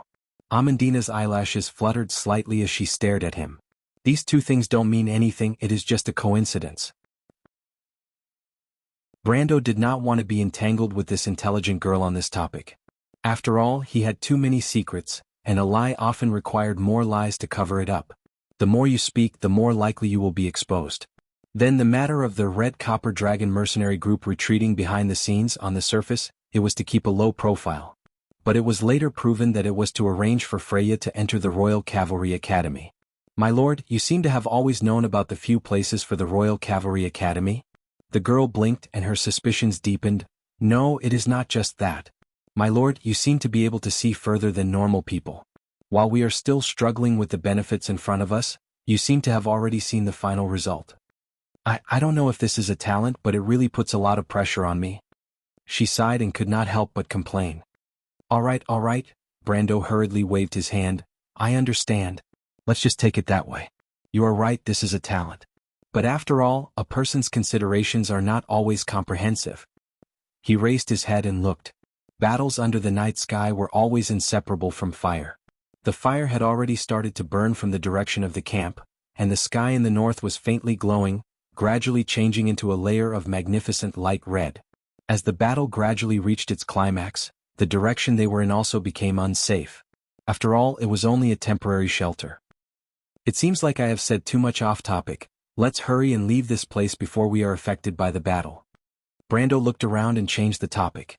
After he finished speaking, he did not give the girl a chance to ask further and had already grabbed his long sword that was chipped in the previous battle and fled. To be honest, Amandina's sharpness was far beyond his imagination. He was really worried that if she continued to ask, she would even copy out his identity card number. Only the heavens knew why he had such foresight in this world. Could it be that he was a transmigrator? And not just any transmigrator? Obviously, Brando would not make such a low-level mistake. Of course, his crude method of changing the topic did not escape Amandina's eyes, but she seemed to have realized that she had said too much. If it were not for the fact that she had more and more questions in the past few days, she would not have felt so uncomfortable. But she also understood that there was a limit to everything, and it was natural for a superior to hide certain things from his followers. Moreover, Brando's foresight had always been the source of her confidence in this small group. Thinking of this, she obediently followed him. But when it came to this, she could not help but turn back and ask in a low voice, Mr. Nightsong Tiger, is it all right if we leave from the east? She remembered that when Brando was speaking, the white-haired youth called Rady was obviously hiding something from them. Although almost everyone's attention was on Brando at that time, the cautious young lady did not miss this detail. The Nightsong Tiger looked at her with a smile full of admiration. Of course. He replied as if it was not enough. He patted his left arm like a real Lopez Mountain man and assured her, Miss Amanda, I have never seen a young man who is as familiar with these damned bastards as my lord. I'm not being modest, we have always dealt with them. The disciples of the Black Flames have always liked to create a diversion, but it is not easy to see through their arrangements. The experienced mercenary looked at Brando's back and praised, Even if it's me, I can only judge from the direction of their attack that their ambush should be from the south to the west. But compared to my lord, I'm still lacking. The Nightsong Tiger replied as he pointed at Brando's back with his chin, Do you see my lord's hand? I bet he took less than a minute to deal with that high-level contract demon, maybe within 10 swords. Only a veteran would understand that the fastest way to approach the Lord of Thorns is to attack it. Although this clumsy creature has a wide attack range, it will not be a threat once you get close to it. Amandina didn't really understand, but she could clearly see the old mercenary's admiration for Brando. She did not understand at first, but when she saw that the young knight did not seem to care about the wounds on his hands and back, she seemed to understand something. As far as she knew, there were very few descendants of Erwin's nobles who could endure hardships like their ancestors. Brave and wise, decisive and tenacious. Was there such a lord? She really wanted to see what kind of achievements he would have. Amandina couldn't help but take a deep breath. P.S. I've appeared once again. I'm in a very good state today.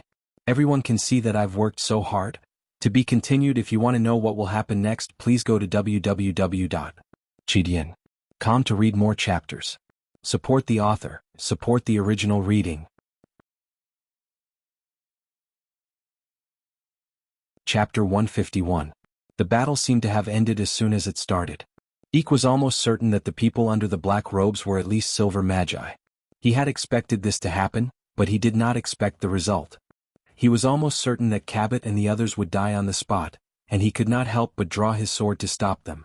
However, the white-haired old man who walked out from behind Cabot just casually pointed his finger, and a few gray rays flashed. The people who were his nightmares turned into a pile of dust. The young man's jaw dropped. He did not know if he was dreaming or not. When the old man cast a spell, the Holy Earth rune appeared on his palm. Even if Eek was ignorant, he knew that there were no more than 10 people in Erewhon. Among these 10 people, they were either high-ranked magi who had been famous for a long time, or they were lords. The only ones left were the leaders of the Black Tower Council and the Star and Moon Council. Who was he? Then he saw Cabot bow and respectfully say to the old man, "Master Fleetwood, thank you for your hard work." This sentence was like a bolt from the blue, making Eek unable to move forward or backward for a moment, unable to move forward or retreat from the back of the sack. In Erewhon there were many people with the name Fleetwood. However, there was only one person who was qualified to be called a master. Fleetwood? Adwala? Gemmer? The chief court magus of Erewhon, an elder who had assisted Anson VII for 3 generations. Eek's mind was in a mess. He could not understand why he would meet such an important person in such a remote place. It seemed that he was here to help them. This. The young man pointed at the old man. You are? The old man nodded and admitted his guess. He then replied, "It's a long story, Mr. Eek. Let Knight Cabot bring us to a safe place. I'll explain it to you later." Cabot. Knight? Eek looked at Cabot and felt that the world had been turned upside down. Brando and the others walked along the quiet mountain forest to the east. The rustling footsteps of the team of 15 shuffled through the thick grass like an invisible snake slithering through the darkness.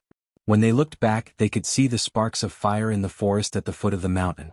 There used to be a brightly lit campsite there, but now there were only scattered embers of charcoal in the darkness. "Our horses are still in the camp, Brando?"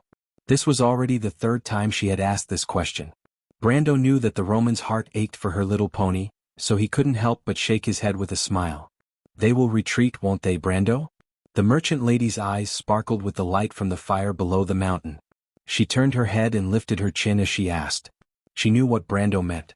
But the Roman was still a soft-hearted girl.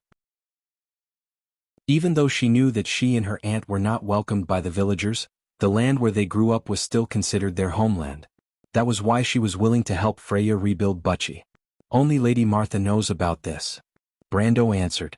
Whether or not the Grey Wolves mercenaries would follow in the footsteps of history was not up to him. Instead, it was up to him whether or not he could influence Makarov's opinion. "But they know that this is a trap, so they should be more vigilant." The Roman asked, "Brando, didn't you say that Makarov is a smart man?" "He is too smart." Brando knew that before Makarov became a mercenary, this maned wolf was known as the Cunning Fox. He was once the brains of the royal faction's reformist faction. If not for the political failure 11 years ago, he would not have fallen to this state. "So they are plotting against each other?" Amandina asked. "More or less. I really don't understand why they are doing this." Amandina could not help but raise another hypothesis. Could it be that there is a secret in this forest that is tempting enough? Brando smiled.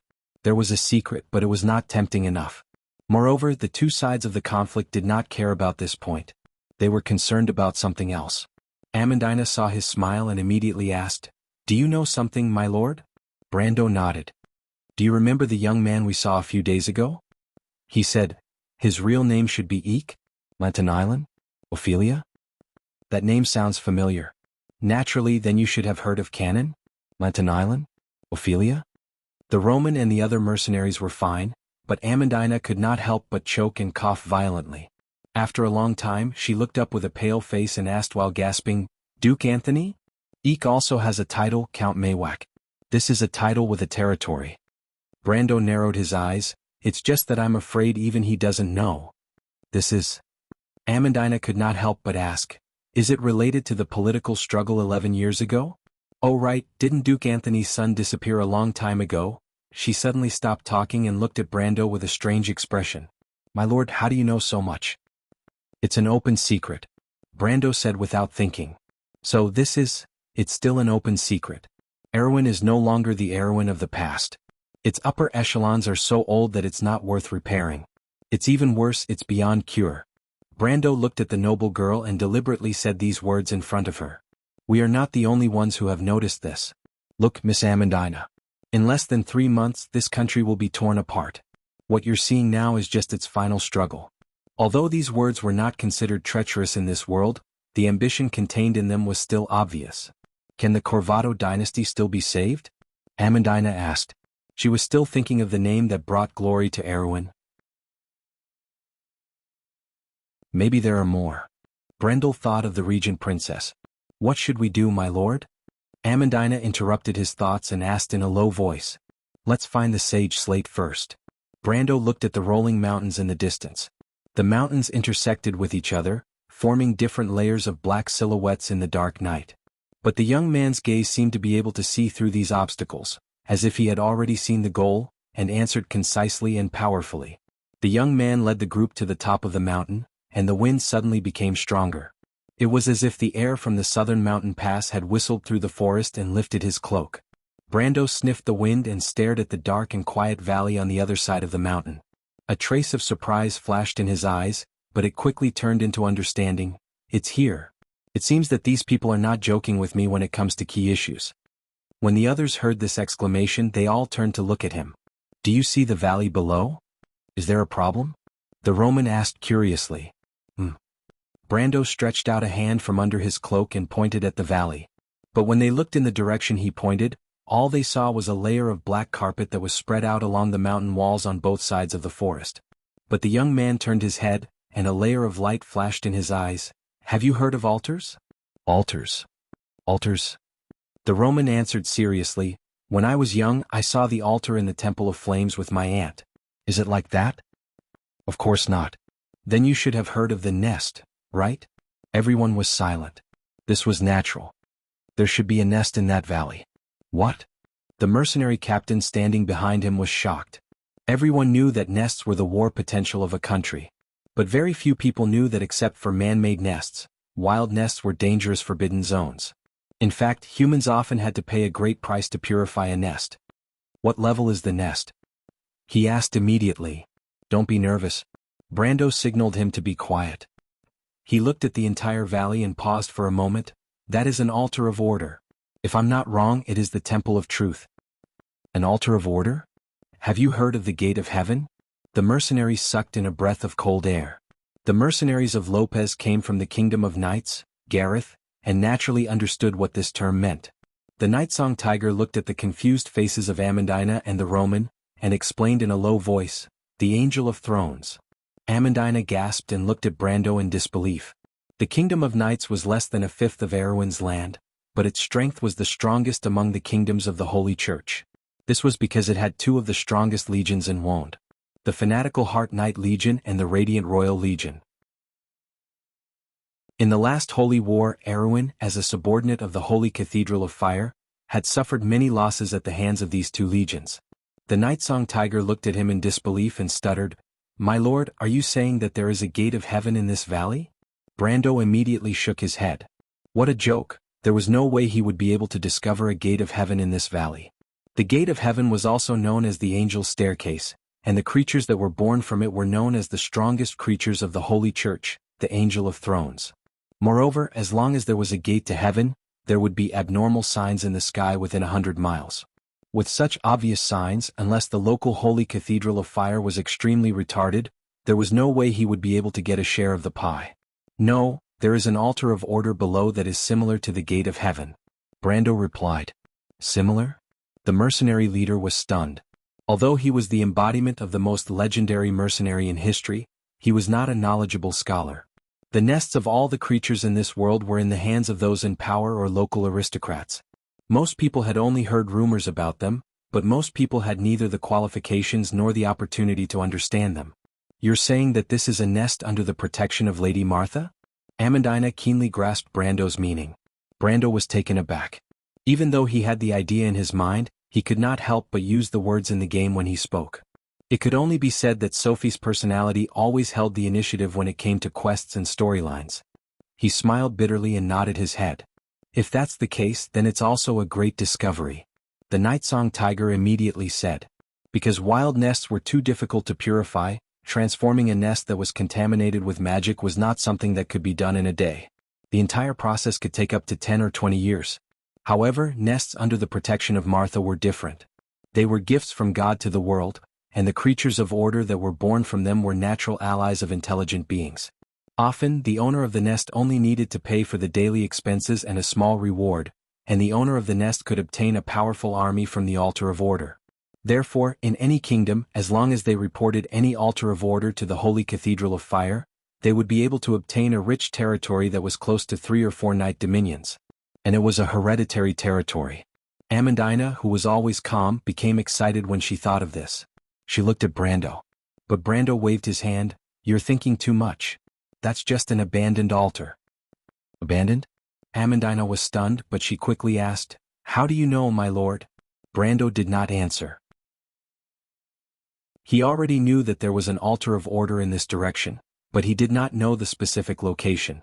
With his experience, if he could not confirm this point at this distance, then he would have lived in vain. He had once joined the Kingdom of Knights, Grace, as a player. Even before he came to this world, he was still a player. Therefore, he was all too familiar with the sacred and tranquil aura that permeated a certain range around the altar of order. What's more, a light screen had popped up in his vision earlier, indicating that he had entered the range of this sanctuary. As for why he knew that it was abandoned, wasn't it written in the guide? The group went down the valley. The side of the slope that they slid down seemed to have blocked out all the sounds from the other side. The valley was silent, and even the most common sound of insects in the summer could not be heard. Walking in the dark forest under the starlight, there were no obvious paths in the forest between the valleys. The group walked in the rugged, mossy forest, looking left and right, occasionally seeing flashes of light in the darkness. Those were the eyes of fireflies or just the eyes of animals. It was not the first time that Amandina and Roman traveled at night, so although they were nervous, they were not too afraid. The mercenaries of Lopez were even more calm. If the legendary mercenaries who had braved through fire and water were afraid of the dark, it would be too funny. But the environment here was indeed a little strange. I wasn't the one who discovered this altar. With the help of the dim starlight, Brendel saw some man-made rock fragments gradually appearing on the ground of the moss-covered forest where the roots intertwined with each other. To be continued. If you want to know what will happen next, please go to www.gdn.com. There are more chapters. Support the author, support the original reading.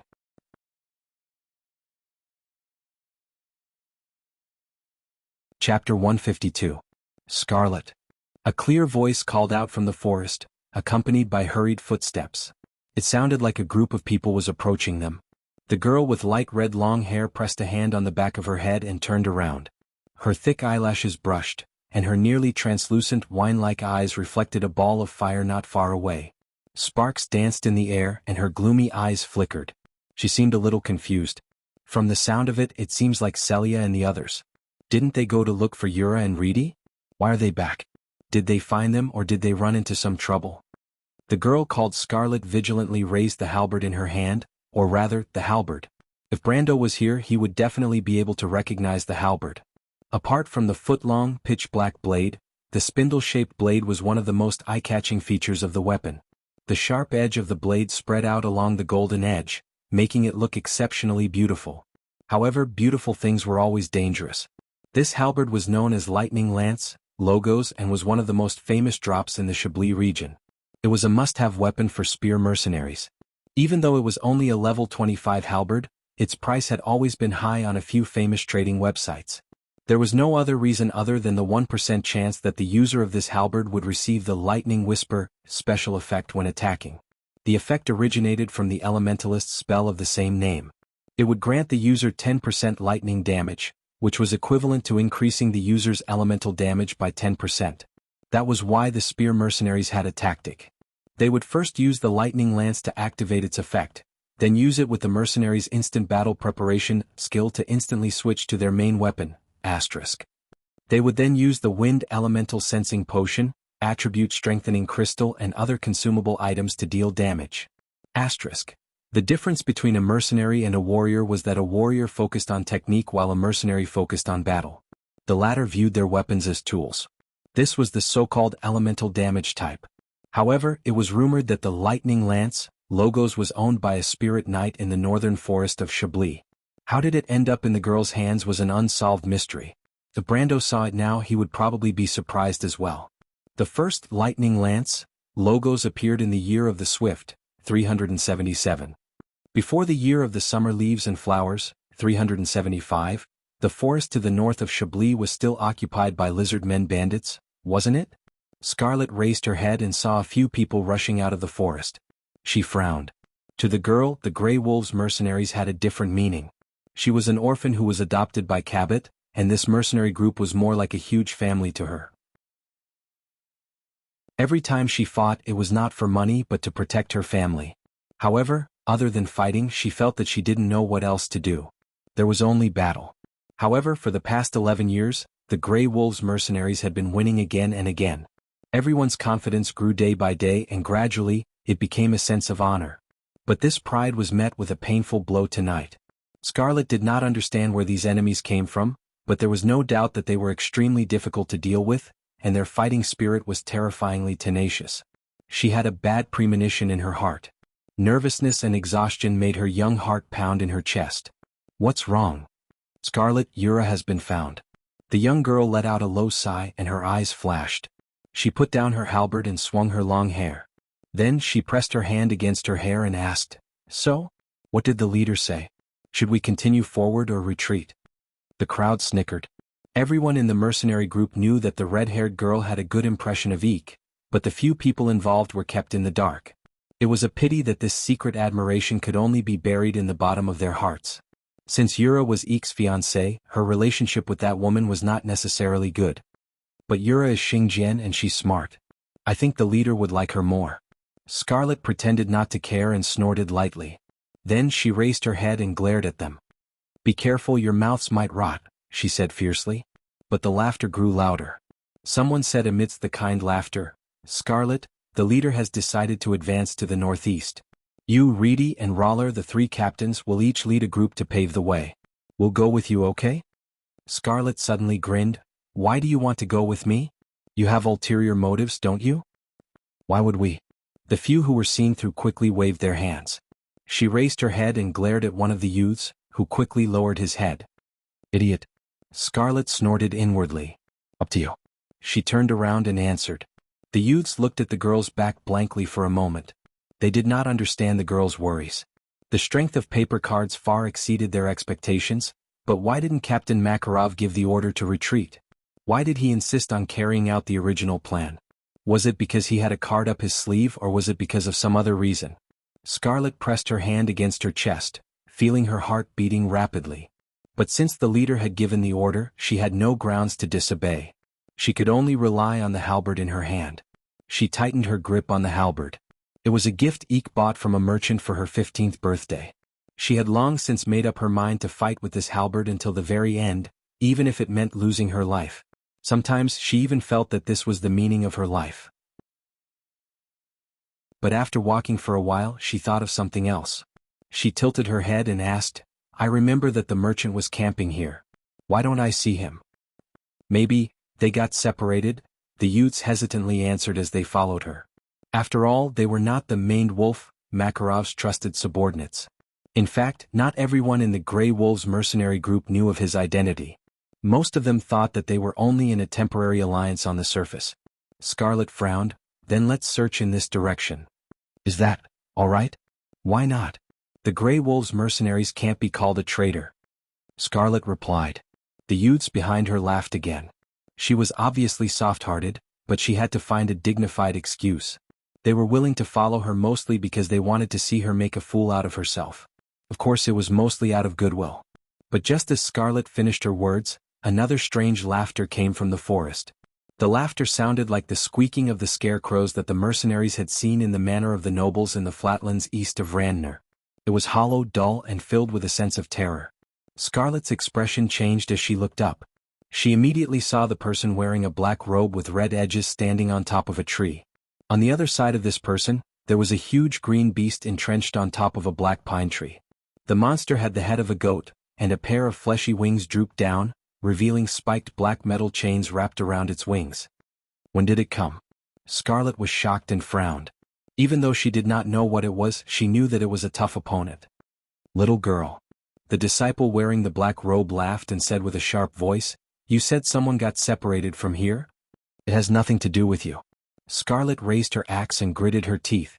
In this ambush, the Grey Wolves mercenaries lost a team of sentries, and one of them was her sister who had a good relationship with her. Even though mercenaries were used to life and death, it did not mean that she could live peacefully with the enemy who caused it. Life and death were the mercenaries' choices. But an enemy was an enemy and she could not live under the same sky. It doesn't matter. It seems that one of my comrades died in the hands of those people. I'll vent my anger on you first. The disciple laughed strangely and said, Abachils? With a clang, a pitch-black iron chain swept through the air towards the young girl. Scarlet grunted and sent the chain flying with her spear. However, the strength of the response from her arm made her secretly surprised. It was only one blow, but it had already made her entire right arm faintly numb. However, her performance was also out of the expectations of the disciple. Silver rank. Makarov's subordinates are indeed filled with hidden dragons and crouching tigers. I didn't expect a little girl like you to have such strength. There are many things that you can't imagine. Logos lightning arrow. Scarlet clenched her teeth and thrust her spear at the disciple. A bolt of lightning flashed and drew a long arc along the edge of the spear. With a crackling sound, the arc of lightning crossed the distance of dozens of meters and leaped towards the disciple of the black flames. However, before the electric arc could reach the black-robed man, it was blocked by an invisible shield. Electric sparks flew in all directions, and the bark of the pine tree beside the disciple was immediately scorched black. However, the disciple himself did not move at all. Even the corner of his robe was not blown by the wind. A grade 2 magic weapon. How rare. The disciple clicked his tongue after a while. Scarlet's heart had turned cold. She took a deep breath and felt that her limbs were cold. But after a moment of fear, she felt anger rising from the bottom of her heart. She turned around and saw her companions pulling out their weapons and preparing to join the battle. She could not help but yell, "Run! What are you all doing?" "Scarlet, leader you?" The youths were stunned. "Run. I'm not his match. Ask the leader to bring people to save me." "That's a good plan." The disciple grunted and raised his hand. The monster in front of him immediately shot out another chain. This time the target was the youths. "Damn it." Scarlet gritted her teeth and threw her spear at the chain. With a loud bang, the chain and the spear bounced off in opposite directions. Scarlet immediately raised her hand and a streak of lightning flashed between her and the spear. In the next moment, the spear flew back to her hand. It was as if the spear and the weapon were connected. Elemental resonance. The disciple screamed. To be continued. If you want to know what will happen next, please go to www.gdn.com to read more chapters. Support the author, support the original reading.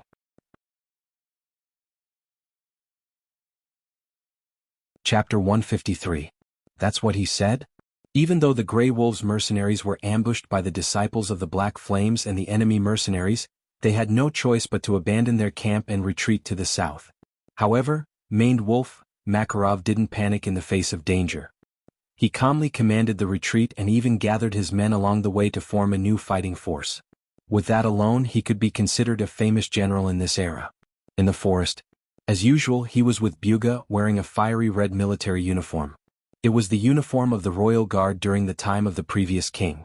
Since Makarov was the captain of the Royal Guard, this uniform had been his symbol ever since. But after he left the army due to persecution, the uniform no longer had any epaulets, belts, or emblems.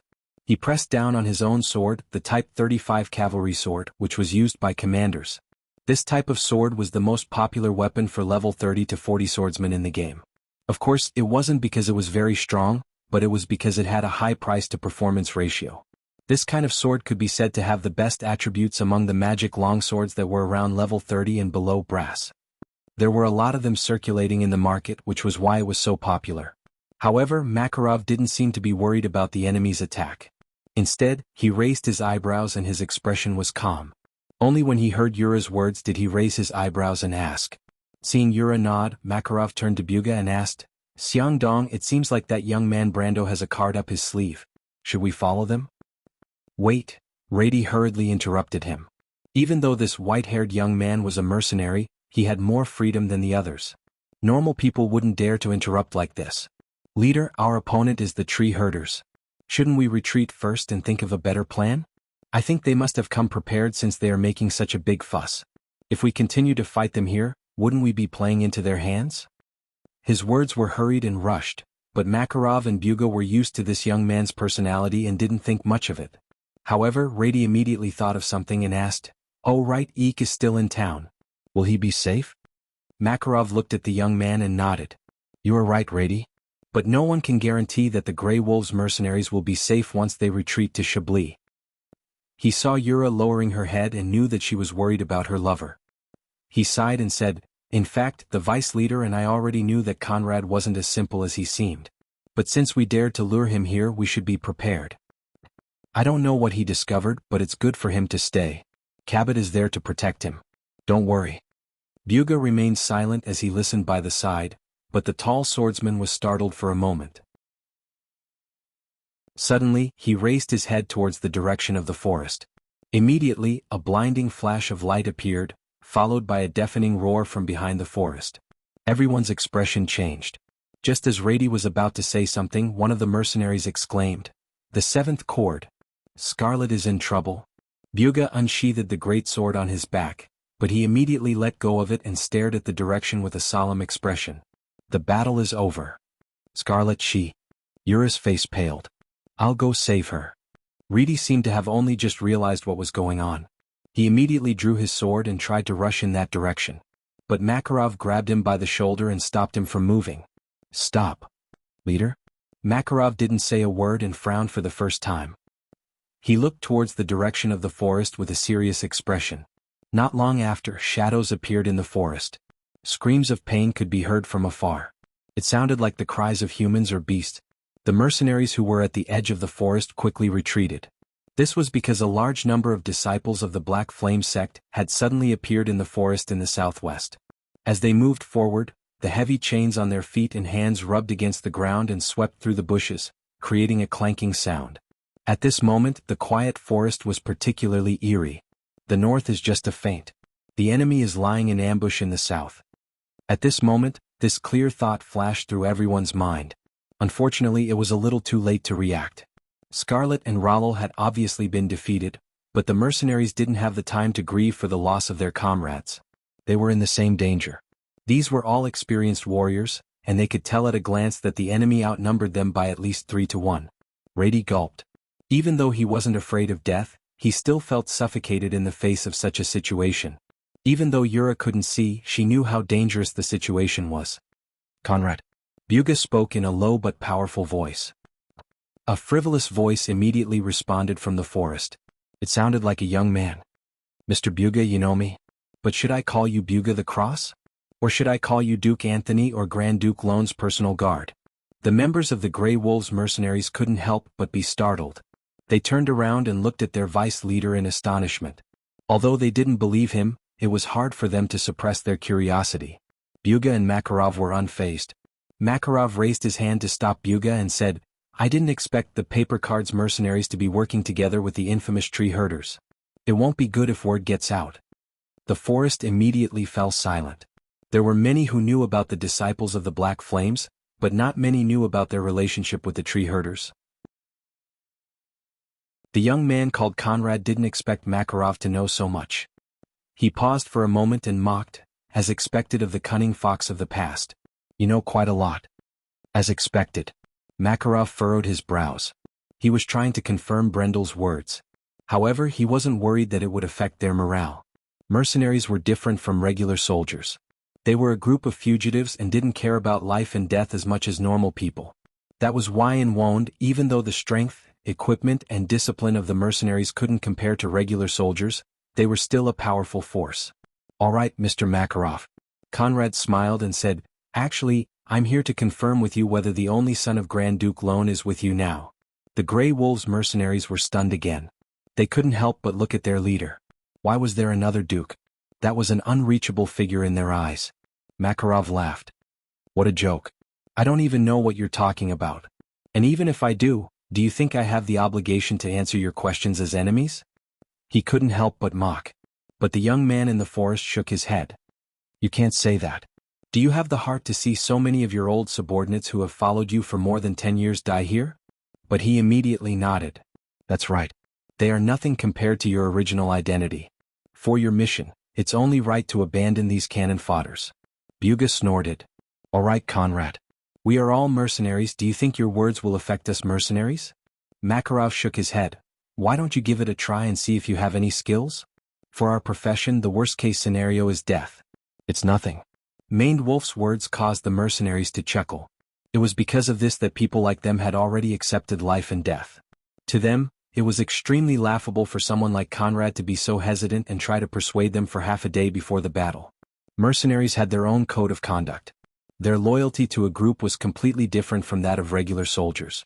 Therefore, the other party's attempt to sow discord was laughable in their eyes.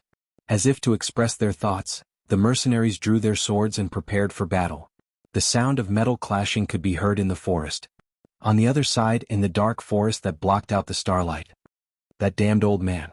The young man called Conrad cursed. He glanced at the injured red-haired girl beside him and snorted. That old fox Makarov isn't easy to deal with. Too bad our target isn't him. Otherwise, I wouldn't have bothered to waste my breath on him. Since we know he won't say anything, why don't we just kill him? A man covered in a black robe beside the young man said in a low voice. When he raised his hand, 2 red lines could be seen on his sleeves. If Brando saw this, he would probably run away immediately. This was a low-ranked priest of the disciples of the Black Flames. Compared to the high-ranked disciples, he was much stronger. We could have. But the Grey Wolves mercenaries still have 2 groups that we don't know where they are. We can't let our guard down. That bastard Makarov is known for his cunning. The young man said with a gloomy face. He knocked on a tree trunk beside him. That bastard left a group of people in Chablis. There's also that young man called Eek. It seems like he's putting on an act, but no matter how I think about it, it's just a shell to divert our attention. Who knows? The disciple of the Black Flames replied. Don't worry. I left a gold-rank swordsman there just to be safe. Even though that Capote hid his strength, his true strength is only SOSO. Then what are you worried about, Mr. Emissary? Conrad snorted in disdain. He crouched down and grabbed the girl's long red hair and pulled her head up. Fresh blood immediately flowed from the girl's forehead down her cheeks. Scarlet groaned in pain. She squinted her eyes, which were covered with scabs, as if she wanted to see who was in front of her. But when the young man exerted force, she immediately curled up in pain. Ugh! The young man laughed sinisterly. Of course it's the other group that went missing from the Grey Wolves mercenaries.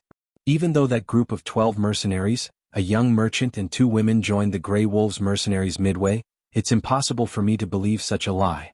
Makarov must have made arrangements. But I can't pry open his mouth, and he can't guarantee that everyone in the mercenary group will be as stubborn as him. Is that so? He looked at the dying girl and asked, Little girl.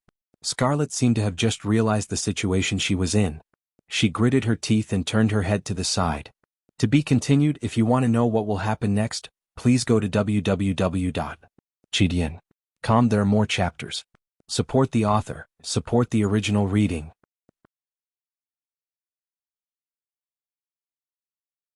Chapter 154. What? Not going to say? Conrad chuckled. He took out a dagger and patted the girl's face. Since the people who left are not your companions, why are you risking your life to protect them? The cold blade of the dagger reflected a soul-stirring light, as if it was a layer of ice that emitted traces of coldness. As if she could feel the coldness of the blade, the girl moved slightly. But she took a light breath and replied in a low voice, 1 word at a time. Not being able to defeat you is my own responsibility. My own matter. I alone am responsible. Only the weak will rely on putting others in danger to protect themselves. I am different from you. Her half-opened eyes seemed to be burning with flames as she answered. Is that so? Conrad was not angry. But I don't have much patience. You have to know that there are 70 to 80 people in the Grey Wolves mercenaries. Not everyone is willing to keep their mouths shut for strangers like you. They are mercenaries. I remember that mercenaries don't have to be so loyal. Since that's the case, the final result will not change. Why are you so stubborn? I don't take pleasure in killing people. That's why I'm giving you a chance. Little girl, you don't want to go to your weak Lady Martha and cry, right? Scarlet's eyelashes moved. The young man waited for her answer. But the girl only clenched her teeth and shook her head. Others are others. I am myself. That was her answer. Then we can only meet again, little girl. Scarlet tensed up at that moment. Her face turned pale. She was only an ordinary person. Even if she was a mercenary who was used to seeing life and death, she would still feel fear at the last moment. But this fear did not defeat her determination. She clenched her teeth and did not speak. Her hands were clenched into fists as if she had accepted her fate. Two streams of tears flowed down from the corners of her tightly shut eyes. Conrad turned around. The dark bishop from the Blackfire sect who had been standing behind him nodded his head. It was just as Conrad had said. The Grey Wolves mercenaries were already in their hands. As for the captive, there was no need to care about this one. Moreover, according to the definition of a mercenary, although these desperados were willing to risk their lives in battle, they would not easily give up their lives for some meaningless perseverance. Makarov and Buga had to keep it a secret, but the others didn't. The two of them knew this very well. The young man picked up the dagger and stabbed towards the girl's chest. The dark divine priest of the Blackfire sect looked at this scene coldly, as if the blood that bloomed like a flower did not represent the passing of a life, but was merely a beautiful painting that was worth admiring. He heard a cracking sound coming from the red-haired girl's throat. Scarlet seemed to be trying her best to grab onto something at the last moment, but she suddenly opened her eyes. Her gaze gradually became empty and then lost its light. Her consciousness and strength were rapidly leaving her body, but at the last moment she couldn't help but wonder if that person knew that she was already dead. It turned out that life was so fragile. She suddenly felt extremely sleepy, but at the same time she felt someone put something on her chest. What is that? What is that? Conrad turned around and saw the dark divine priest of the Blackfire sect in a black robe place a dark red gem that emitted a faint light in the middle of the girl's chest. A few rays of light that resembled the roots of a plant extended from the gem, and the black light seeped into the wound below the dagger. The light then spread along the girl's blood vessels to her limbs, and soon, a layer of faint red mist covered the entire body. Blood of God, Lord Emissary. The dark divine priest answered simply. You want to awaken her into a spirit figurine? No. The dark divine priest shook his head. This woman was able to resonate with her weapon and had the ability to defeat our high-ranked disciple with the strength of a lower silver rank. This means that she has great potential. This potential comes from the fact that she already has such accomplishments at such a young age. The dark divine priest spoke with a hoarse voice under the cloak. I gave her the blood of thunder god Kabai. If she can awaken an emissary, then this gamble will be worth it. High-rank divine blood? Conrad couldn't help but squint his eyes. How did you get it? A low-ranked dark divine priest like you shouldn't be qualified to receive such an item, right? It's just a coincidence. Luck is also important. Chaos is the law. The dark divine priest replied. The young man snorted lightly and looked down at Scarlet's body. The dark red light had already wrapped around her body into a cocoon of light. The failure rate is also high, he said. Then what we lose is just a high-quality corpse. The dark divine priest replied coldly. Suit yourself. I'm going to attack now. You better stand further away. Buga and Makarov aren't ordinary people. If they fight with their lives on the line, I'm afraid I'll lose half of my life. Conrad turned around and looked out of the forest. But even though he said that, his right hand, which was wearing a white glove, was still casually placed on the hilt of his rapier. The dark divine priest knew the importance of this mission, so he didn't refute and only lowered his head. He paused for a moment and looked up again. That group that left, is it really the real Eek? The probability is very high. Conrad walked out of the forest and answered without turning back. It doesn't matter anyway. No matter what, they won't be able to escape. If I want them to die, they will die. The dark divine priest sneered silently. In the quiet forest, the silence was quickly broken by a single sentence. So my lord already knew that Eek was the eldest son of Duke Anthony? Of course not, Miss Amandina. I only suspected it at first. Brando sighed and replied, but Miss Yura reminded me that she was Eek's fiancée. I've seen them once in the Black Tower, but I just didn't remember. Of course that wasn't the truth. Brando couldn't have seen them once in the Black Tower. But it didn't matter. He thought that no one would jump out to expose him anyway. And he wasn't completely lying. He really only remembered this matter after seeing Yura. Miss Yura wasn't a nameless person in history. She could be said to be the most famous astrologer in Erewhon. At the same time, her strength was also ridiculously strong. In the history of the Amber Sword, Brando clearly remembered that Yura was a chosen one, and her blindness from birth proved this point. The chosen one was a person who was favored by Martha, but mortals were mortals after all. Their flawed bodies couldn't accept such perfect power. Therefore, when the divine power was born, the body itself would be damaged. In the long history of Wond, there were only two chosen one who didn't have any physical defects. One was the hero of the Fire Kingdoms, one of the four saints, King of Flames Gretel. The other was born in this era, and now held the cold mercury staff of Madara, the future emperor. Although most of the other chosen ones were famous, they still had their flaws. But at this moment, Yura could become a martial arts master in the future. She could even reach level 150 at her peak after activating her elemental power. She had helped Duke Lone, the Valkyrie, and the Princess Regent to stand on equal footing. Such a fact would only be treated as a joke if it was told. Could it be that her talent as a chosen one was awakened in this battle? Such a thought suddenly flashed through Brando's mind. He wanted to win over this future first-class powerhouse, but it was a pity that Yura had already fallen in love with Eek. Although Duke Anthony was still biased towards the royal family at this time, it was only a matter of time before they broke up. Brando calculated the date and found that he had neither the ability nor the time to change this matter. But he wasn't too worried. After all, Eek and Yura had contributed to the unification of Erewhon in the end. It was a pity that these two geniuses died young, and Yura left behind a daughter in history. He remembered that after the death of the Princess Regent and the Valkyrie, the girl named Ilara Lantanilan Ophelia had once led Aween's last resistance army. But at that time, Brando had already left the front lines of the war with Madara and joined the Church of Night Nation, Grace. Amandina listened to Brando's explanation, but still looked at him suspiciously. Is that so? The whole thing seems to be a fight between two mercenary groups, but it's actually a continuation of the war between the nobles. Maned Wolf, Makarov is Duke Lone's retainer? The entire Grey Wolves mercenaries are the bodyguards of that young man called Eek? Then what does the Paper Cards mercenaries want to do? Is it just an assassination? No, most of the people in the Grey Wolves mercenaries don't know about it, Brando said. When Duke Arek was in control of the court, almost all of Duke Lone's family members were killed in an assassination. You should know about this, right? Of course, the blood of the nobles dyed the coup that took place in the month. How could I not know about it? Amandina's eyes flashed. In fact, Duke Lone already knew about the assassination, so he sent his only son out before it happened.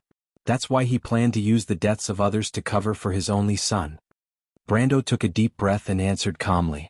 Amandina didn't say a word after listening to him. The struggle between the nobles was always so bloody, and from a certain point of view, Duke Lone's actions were understandable. Roman looked at them from not far away, but she didn't seem to be interested in this topic. So they're using their only son to threaten Duke Lone? Amandina thought for a moment and raised her head to ask. That's a sharp reaction, Brando praised. Duke Lone is still the strongest supporter of the royal family. If someone wants to make a move, they'll have to first shake this pillar of the royal family. So? Amandina frowned worriedly. Even though the chaotic situation was an advantage for them, as a citizen of the kingdom, she didn't want to see the worst happen. Less than 3 months. Brando answered. Did he already know about this? Amandina raised her head and asked. She suddenly realized something. He purposely lured the disciples of the Black Flames here. He wants to use the mercenaries as bait? I'm afraid so. The girl took a deep breath. Those were more than 100 lives, and according to Brando, they were his old subordinates who had been following him for at least 10 years. Even though she knew that only cold-blooded people could survive in such a cruel battle, she still couldn't help but feel her hands and feet go cold when she really came into contact with it. She suddenly glanced at Brando and could not help but think, does my lord think the same? However, Brando's gaze was still fixed on the valley below. He knew that there was a problem waiting for him to solve there. If you want to know what will happen next, please go to www.chidian.com and read more chapters. Support the author, support the original reading. Translator, Endless Fantasy Translation Editor, Endless Fantasy Translation. Chapter 155. Brendel's gaze fell silently on the quiet valley below, and did not disperse. While the tree shepherds were inevitably plotting against them, he was also looking for a way to break out of the situation. Maned Wolf, Makarov had successfully deceived him, the tree herders, and even the players who participated in the plot. He had cleverly sent Duke Lone's only son out of danger. The cunning fox was a step ahead, but he was not easy to deal with after gathering enough information. He stopped and tapped his chin with his knuckles. He was confident that his wisdom came from the accumulation of experience from the previous players, and the wisdom of a group of people was always greater than that of a single person. The water was muddied, but the fish would not necessarily swim with the current. Makarov probably wouldn't have dreamt that there was an altar of order that had been abandoned for 200 years in this quiet northern forest. But just like what Brando said to Amandina, he was not the first to discover this altar. In the first era, before the year of separation, 100 years, Erwin and the monks of the Holy Cathedral of Fire had discovered this altar. But in less than a century, this altar had mysteriously disappeared from all records, as if it had never existed in the first place. But players were still players, and those who participated in the plot only used a little bit of clues to uncover the entire story from the dusty history. But they probably did not expect that the series of investigations they did out of interest would end up benefiting Brando. Amandina probably noticed that her lord was distracted, and followed his gaze to the dense forest canopy below. But she did not discover anything even after looking for a long time. She turned back to look at Brando and noticed the seriousness on his face. She wisely did not speak again. She had guessed that if Makarov was willing to trap his own people, there was no reason why he would not drag them down with him. She snorted in her heart and subconsciously placed Duke Lone's faction in the list of unwelcome nobles. The group gradually descended into the valley. The two mercenaries of Lopez walked in front to clear the path. Their swords made a rustling sound as they chopped down on the branches. Occasionally, the surface of the swords reflected the starlight, and the bright light dazzled everyone's eyes. He paid 2 wealth points from his storage to maintain the mercenaries of Lopez card on the field. Then he checked the resources that he could use, including the 10 points of water EP that he had saved up in the past few weeks, as well as nearly 150 points of wealth. That was enough. He raised his head and narrowed his eyes. The young man saw that his summoned creature had stopped. The two mercenaries looked at each other, unable to believe what they saw. They stopped and turned back to look at Brendel. "My lord, what is it?" The Nightsong Tiger asked sternly. These two mercenaries were the most inexperienced in his team, and he had intended to train them, but he did not expect their performance to make him feel ashamed. As he spoke, he strode forward and parted the shrubs in front of him, as if to make up for the mistakes of his subordinates. But in the next moment he was stunned. Behind the dense forest was an open grassland. The grassland was at least the size of 3 football fields, and a temple covered with vines stood quietly in the middle of it. The Nightsong Tiger took a deep breath and raised his head. He could almost imagine how magnificent this majestic building was under the sun in the past, because even now, he could vaguely see the past glory of this temple through the dense foliage. Its structure was very simple. It was a cylindrical temple that rose up from the ground, and the arched roof shone with a white marble light under the moonlight. But its size made up for its simplicity. It was close to 60 feet tall, and it stood in the middle of the open space like the shadow of a giant. Brando stopped and looked at the exterior of the temple from the outside. From the style, there was no doubt that it belonged to the elven goddess. Unfortunately, the elven goddess had already turned into the stars in the sky according to her own will. What was left in this world was only their will and laws to change this world. The gods rarely interfered in the mortal world, and it was because of this that these noble existences were revered by the creatures on the ground. However, after losing the protection of the divine power, the temple inevitably lost its former glory. Brando saw that the southern part of the temple had collapsed, and he did not know how many years it had been since he last visited it. The merchant girl who came up from behind let out a small gasp. "This is..." Amandina was also stunned. "This is the Silver Elves' holy temple." Brando was used to seeing the magnificent and majestic buildings in the game. The elves, dwarves, and winged tribes were natural masters of architecture, and their cities were majestic and shocking. He was only dazed for a moment and recovered from the shock of seeing this temple for the first time. This was originally the royal tomb of the Silver Elves, and even after that, the humans did not renovate this place. Unlike the Forest Elves, the humans had always treated the Silver Elves as their strongest ally. This relationship had been maintained ever since the defeat of the Dark Dragon in the War of the Holy Saints. The commoners still had this understanding of the Silver Elves, which was why they were so precious. The royal tomb? Amandina turned her head. How did the royal tomb become an altar? Because the Silver Elven kings made a solemn oath when they were alive, and were willing to use their eternal lives to protect their homeland. After the elven goddess Shay communicated with Lady Martha, their heroic spirits were allowed to stay here forever. A nest of heroic spirits? Amandina asked. Brando nodded. How did it get abandoned? On the surface it was because of the war. In reality, it was because the elven kings were unwilling to participate in the war between humans. Erwin's people almost angered Martha, and the truth of the matter was covered up. Brando looked back at Amandina and the Roman. You will not find a single record of this in any of the kingdom's documents. The two girls nodded in unison.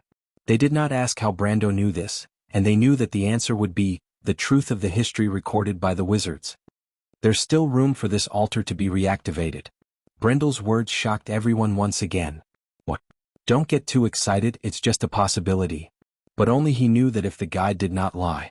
The possibility of reactivation was 100%. But because of the restrictions of the storyline quest, the creatures that were created could only exist for 30 days. But 30 days was more than enough for the quest. Amandina and the Nightsong Tiger were excited after hearing Brando's words. This was a nest of creatures, and even if it was only a possibility of reactivation, the benefits behind this possibility were too great. This information was like a shining treasure chest in front of everyone. It could be filled with gold, silver, and jewels, or it could be empty. But in front of such a treasure chest, most people would not be able to remain calm. The Nightsong Tiger licked his lips and asked in a low voice, "What should we do, my lord?" Brando looked at them and pointed at the two mercenaries behind him. "You two are elementalists, right?" "Yes, my lord." The two mercenaries nodded in unison.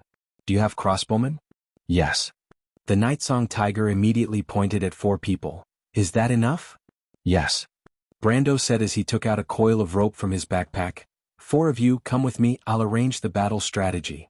Amandina frowned. "Is there going to be a battle?" "Don't worry, it's just a small ghost night." Brando saw the Nightsong Tiger's face turn green when he finished speaking. He was surprised and asked, "What's wrong?" "My lord, did you say, a small ghost night?" The Nightsong Tiger asked with a strange expression. Brando coughed and remembered that the ghost knight was not worth mentioning, but it was a true level 35 elite undead. Even the guide had stated that there had to be at least 20 level 20 warriors in order to deal with the ghost knight. However, that guide was a product from before the Middle Ages of the game. By his time, the player's mindset had already changed. He had at least 9 out of 10 ways to deal with the ghost knight. Brando comforted the Nightsong Tiger. "Don't worry too much, the ghost knight has a fatal weakness. Just listen to my orders and it won't be difficult to deal with it." The Nightsong Tiger looked at his lord doubtfully. If it was a normal mercenary he would have turned around and left already. Ghost knights were one of the scariest creatures in the legends of the wilderness. Rumor had it that they dashed through the forest like shadows under the moonlight, quietly taking away the lives of the living. Anyone below the level of a gold-tier swordsman was nothing but a piece of cake for them. Even if there were twice as many black iron-ranked mercenaries, they would still be slaughtered, not to mention the 12 of them. But this was also the reason why most people did not interact with these creatures. After all, they were not like players who could revive after death. They could use their lives to gain experience, and NPCs were naturally not as good as players in this aspect. But the Nightsong Tiger was still summoned by Brando, so he nodded. Amandina saw this and confirmed her suspicions about the Nightsong Tiger being a noble's retainer, but she did not point it out. Instead, she asked another question. "Isn't this the Elven King's tomb under Martha's protection? Why would an evil spirit appear here?" Brando snorted. "In the past, the monks of the Holy Cathedral of Fire wanted to protect this lair, and tried to forcefully change the oath of the undead.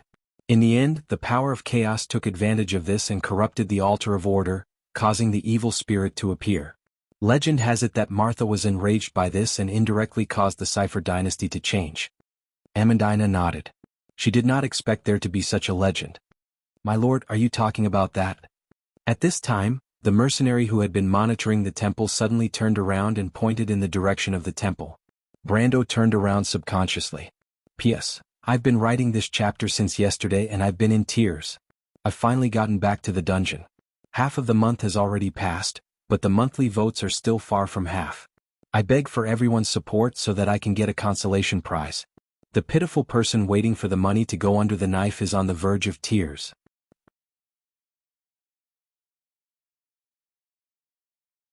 Chapter 156. Under the moonlight, the rider looked like a translucent crystal statue, glowing under the fine dust. It held a silver spear in its hand and rode around the periphery of the temple. Then it disappeared from everyone's sight on the other side of the wall. The whole process was silent. But Brando was able to determine the general attributes of the Ghost Knight. It was a territorial monster. He immediately decided on his strategy. He turned around and saw 13 pairs of eyes with different colors. They were hesitant and nervous. The mercenaries, including the Nightsong Tiger, held their breaths as they waited for his command. Amandina covered her mouth with her hand and coughed twice. She then took a deep breath to calm herself down. But her brown eyes were bright like the stars in the sky. There was no fear or hesitation in her eyes. Her gaze was still on the direction of the temple. Brando's heart skipped a beat. He subconsciously paid more attention to the young lady to prevent her from sneaking out on a whim. To this egotistical fellow who called himself Lord Roman, this didn't seem to be something impossible. It was as if there was no danger in this world for her. There were times when Brendel could not help but wonder how his aunt, whom he had never met before, managed to raise Romain into such a character. A normal family would not have the ability to do so. But now was not the time to think about that. He turned around and said, "The strategy is actually very simple." He parted the shrubs and looked around. Then he raised his sword and pointed to the side of the hill. "See that Grimoire's black pine?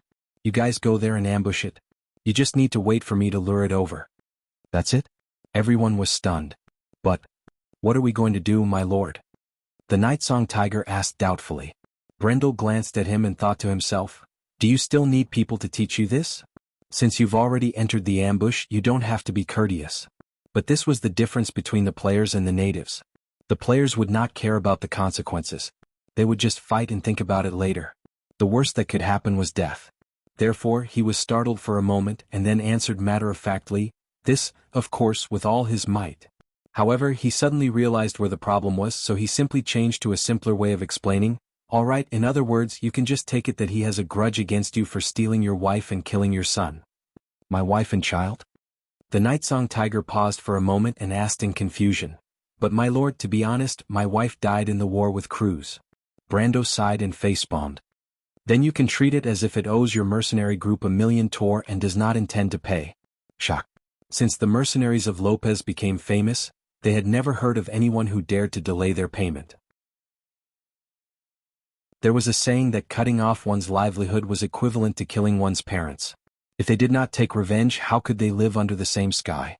The eyes of the mercenaries of Lopez turned red in an instant. The Nightsong Tiger gripped his axe so tightly that it creaked.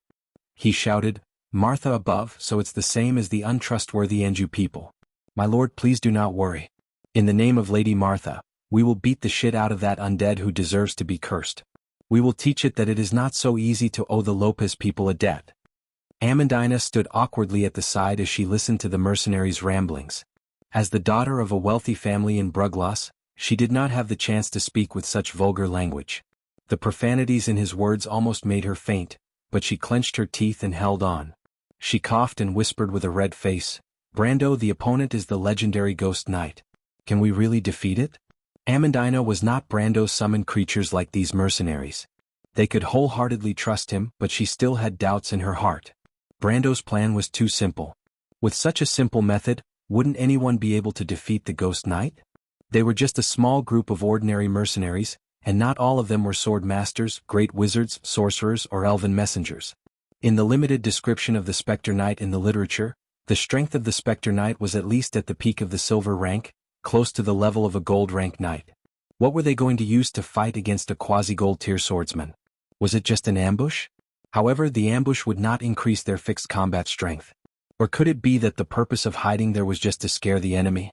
Alright, even if this made sense, one had to consider that undead creatures wouldn't feel fear at all, right? Of course. Brando used a matter-of-fact answer to block her words. What? Amandina could not help but ask. "Don't worry, it won't attack us. To be exact, it can't hit us." "It can't hit us?" Amandina was tongue-tied. What kind of reason was that? Why couldn't the Ghost Knight be hit? Was it handicapped? Or was it that the knight was actually a pacifist? For a moment she could not help but feel a little angry. This was not a good time to joke, but she thought about Brando's glorious achievements. It seemed that even the most ridiculous things would become normal in front of him. But the most inconceivable thing was that every time it happened, it proved that he was right. Amandina suddenly felt that she should calm down. But she still could not control herself and complained in a small voice, I can't accept this kind of explanation." "I'm your aide, my lord." Brando shrugged. It was really difficult for him to explain. Because there were very few monsters that would patrol along a fixed route, this meant that the Ghost Knight had a very strong sense of territory. But in the game, this type of monster had another name, and that was Lord Monsters. These monsters had a common characteristic, and that was that they would wander around their fixed area. Once they touched the boundary of their territory, no matter what happened at that time, they would immediately turn back. This type of monster was extremely rare in the game, and because of this mandatory setting, it was easy for players to exploit the loopholes in the rules to kill monsters that were much higher level than them. That was why most of the Lord monsters were abnormally fierce, and most of them were long-ranged creatures. For example, the sealed black dragon in the Kenora Canyon, the Seven Dragons King Fuchsia Cath. Hound God Ogleister's teacher, the evil dragon that was nicknamed Master Craftsman by the players. Even though its ceiling area was only 3 miles, its attack range was as far as 100 miles. It was one of the strongest monsters in the Northern Wound. The other type of monster was even more overpowered. It was a monster that could not be killed outside of its domain. For example, call the Earthly Spirit. But Brando also knew that there was a third type of Lord monsters. That was the quest boss that was limited by the storyline in the quest, so that a more powerful monster could reasonably appear in a lower level area, so that players of the corresponding level could have a chance to kill it. Obviously, this Ghost Knight was the last type. Of course, when the players who completed this quest for the first time wrote the guide, the players at that time did not have a deep understanding of the Amber Sword as they did later on, so they used a brute force approach in the guide. But in Brando's opinion, it was not that troublesome. But he was actually a little disappointed because even if he did, he would have a way to take down the Ghost Knight. But because the original setting was a plot kill, the equipment dropped by the monster would be reduced by 50%, and that was not just a little. Basically, it would completely reduce the portion of the overlevel reward, and even exceed it by a little. Brando did not know how this world was set up, but according to his original experience, it should not be far off. He lowered his head and looked at Amandina with his tea-brown eyes without blinking. In fact, he also knew the reason why the Ghost Knight could not be too far away from the temple. These evil spirits were born from the unyielding resistance of the ancient elven kings, but Martha sealed the altar before they had the time to rush out of their nest. In history, many of the Erewhon priests and monks died in that incident, so the royal family had been unwilling to mention this secret for many years. On the other hand, the sealed altar no longer provided magic, so the evil spirits naturally could not maintain it. It was just that this altar seemed to have a trace of life remaining, which prevented it from immediately disintegrating, but it could only hover around the temple. But it was simple to say, but to explain all of this involved the knowledge of the soul and the mana core. Brando was a player, so he could speak without restraint, but this knowledge was one of the core knowledge of the Holy Cathedral of Fire. It involved the contract between humans and spirits, and was also the source of their power. He was not a highly accomplished theologian, and if he pretended to be a half-baked wizard with the identity of a Highland knight, it would be fine, but if he opened his mouth and said these things, even if Amandina was a puppet, she would suspect him. Moreover, the girl was so sharp. Maybe it's because I think that the Ghost Knight looks a little friendly, maybe it won't attack us? He finally thought about it and answered with a straight face. Lord Brando. Amandina took a deep breath. All right, Brando patted her shoulder. Don't be nervous, learn from the little Roman. Don't worry, when have I ever lied? Learn from the little Roman? Amandina could not help but look back at Amandina, who was looking at the direction of the shrine absent-mindedly, as if she was looking forward to seeing the Ghost Knight again. I think it's often. Amandina sighed and muttered in dissatisfaction. But she also knew that Brando had never said anything wrong, as if he could predict the outcome of everything. Brando smiled, knowing that she was convinced. He waved his hand to signal the others to move, and then borrowed a heavy crossbow from the Nightsong Tiger. When it came to luring monsters, a heavy crossbow was a treasure among the players. But the Nightsong Tiger looked at his actions and frowned, and could not help but ask, My lord, do you want me to lure the undead over? No need, I'm an expert in this field. Brando patted the heavy crossbow confidently, and the string creaked as if he was going to shoot the arrow ahead of time. The Nightsong Tiger's heart trembled as he watched from the side. Why does this young lord look like a layman? If not, he would not have made such a rude request. After all, in Wound, he would be suspected of looking down on his lord if he said such a thing. In this era where a noble's reputation was more important than their lives, this was a serious crime. But he couldn't just watch as his lord was sent to his death. Fortunately, Amandina could see the worry in the mercenary captain's eyes. She couldn't help but ask in a small voice, My lord, is there any problem? Brando looked at her strangely. What's the problem? Amandina choked on her words, but she did not immediately roll her eyes. But Brando smiled. All right, I know what you're worried about. But if there's a Ghost Knight crystal, I'll invite you to the most luxurious inn in Ampere Seal for once. Ghost Knight's Crystal? The two of them were stunned. What's that? What does once mean? P.S. Thank you for everyone's support. Please continue to support us.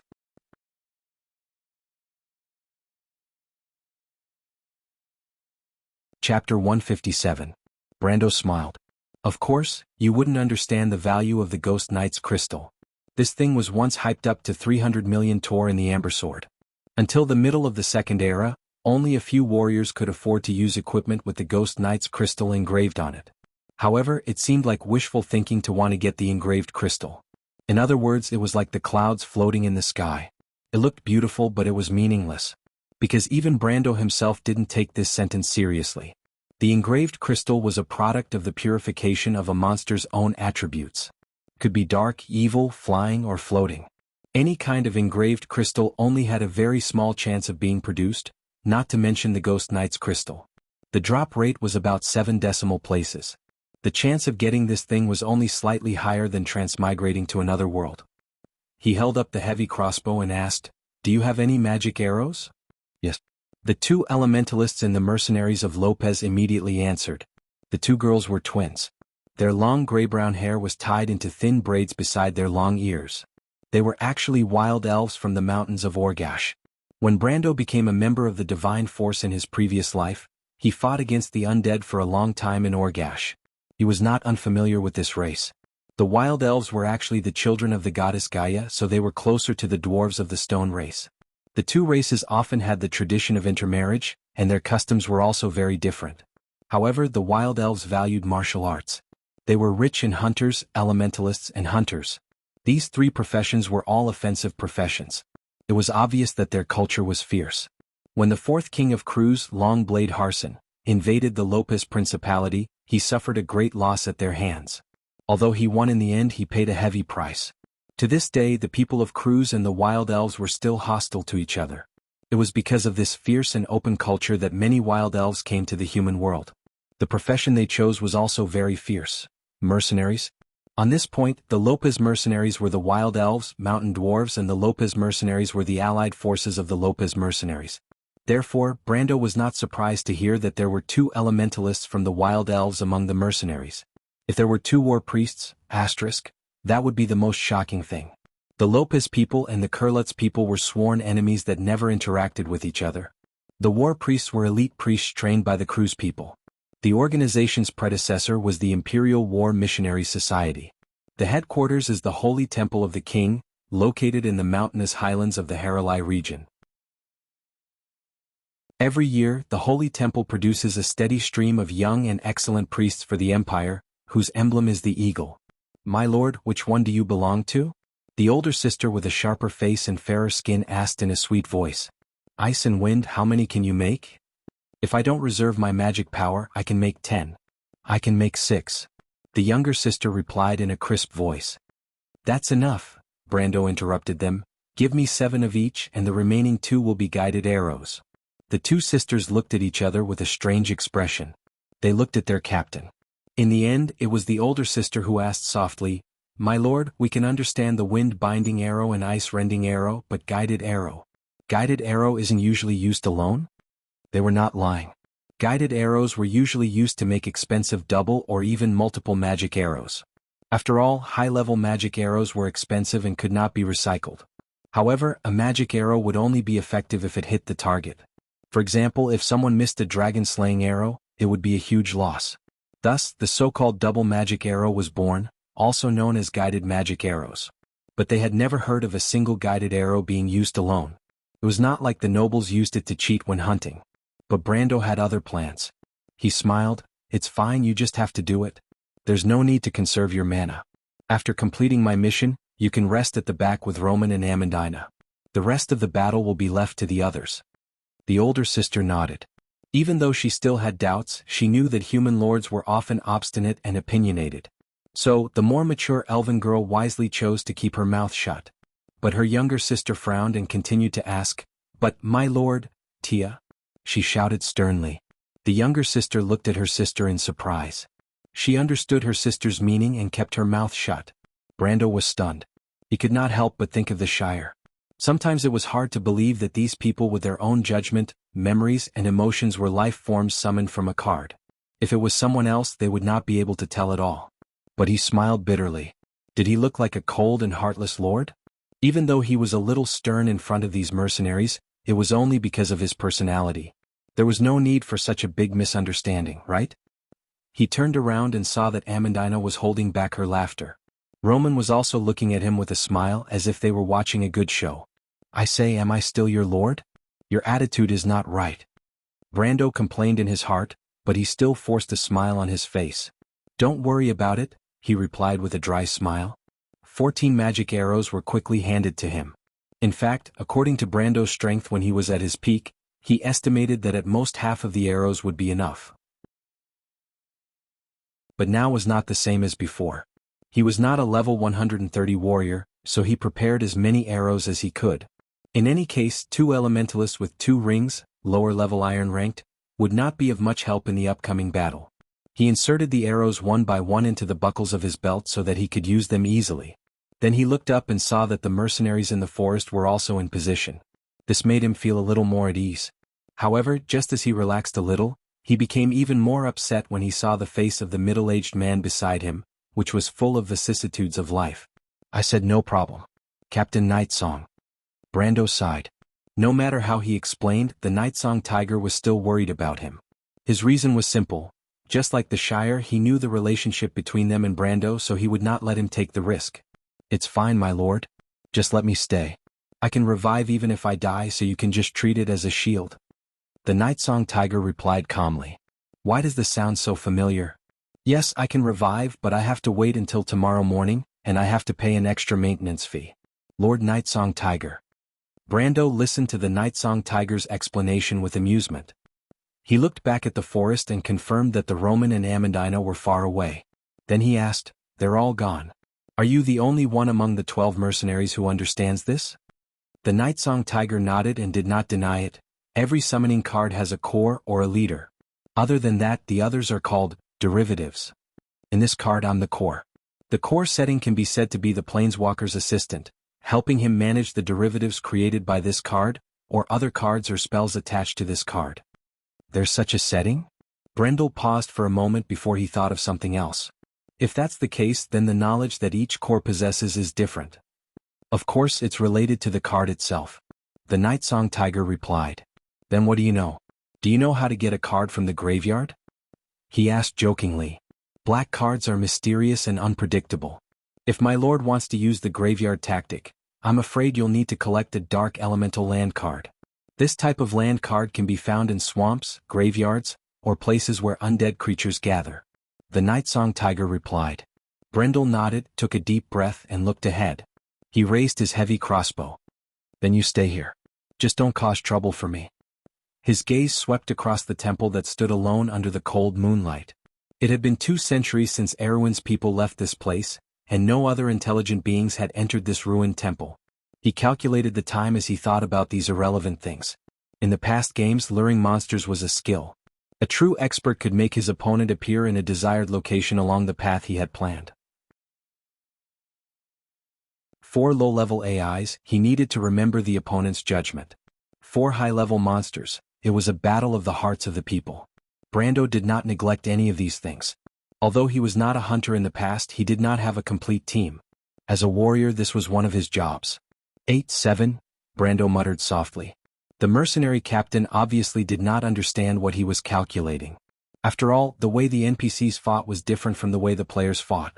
For the players, no matter how real the world was, it was still a digital world. Everything was written using numbers. Brando was the same.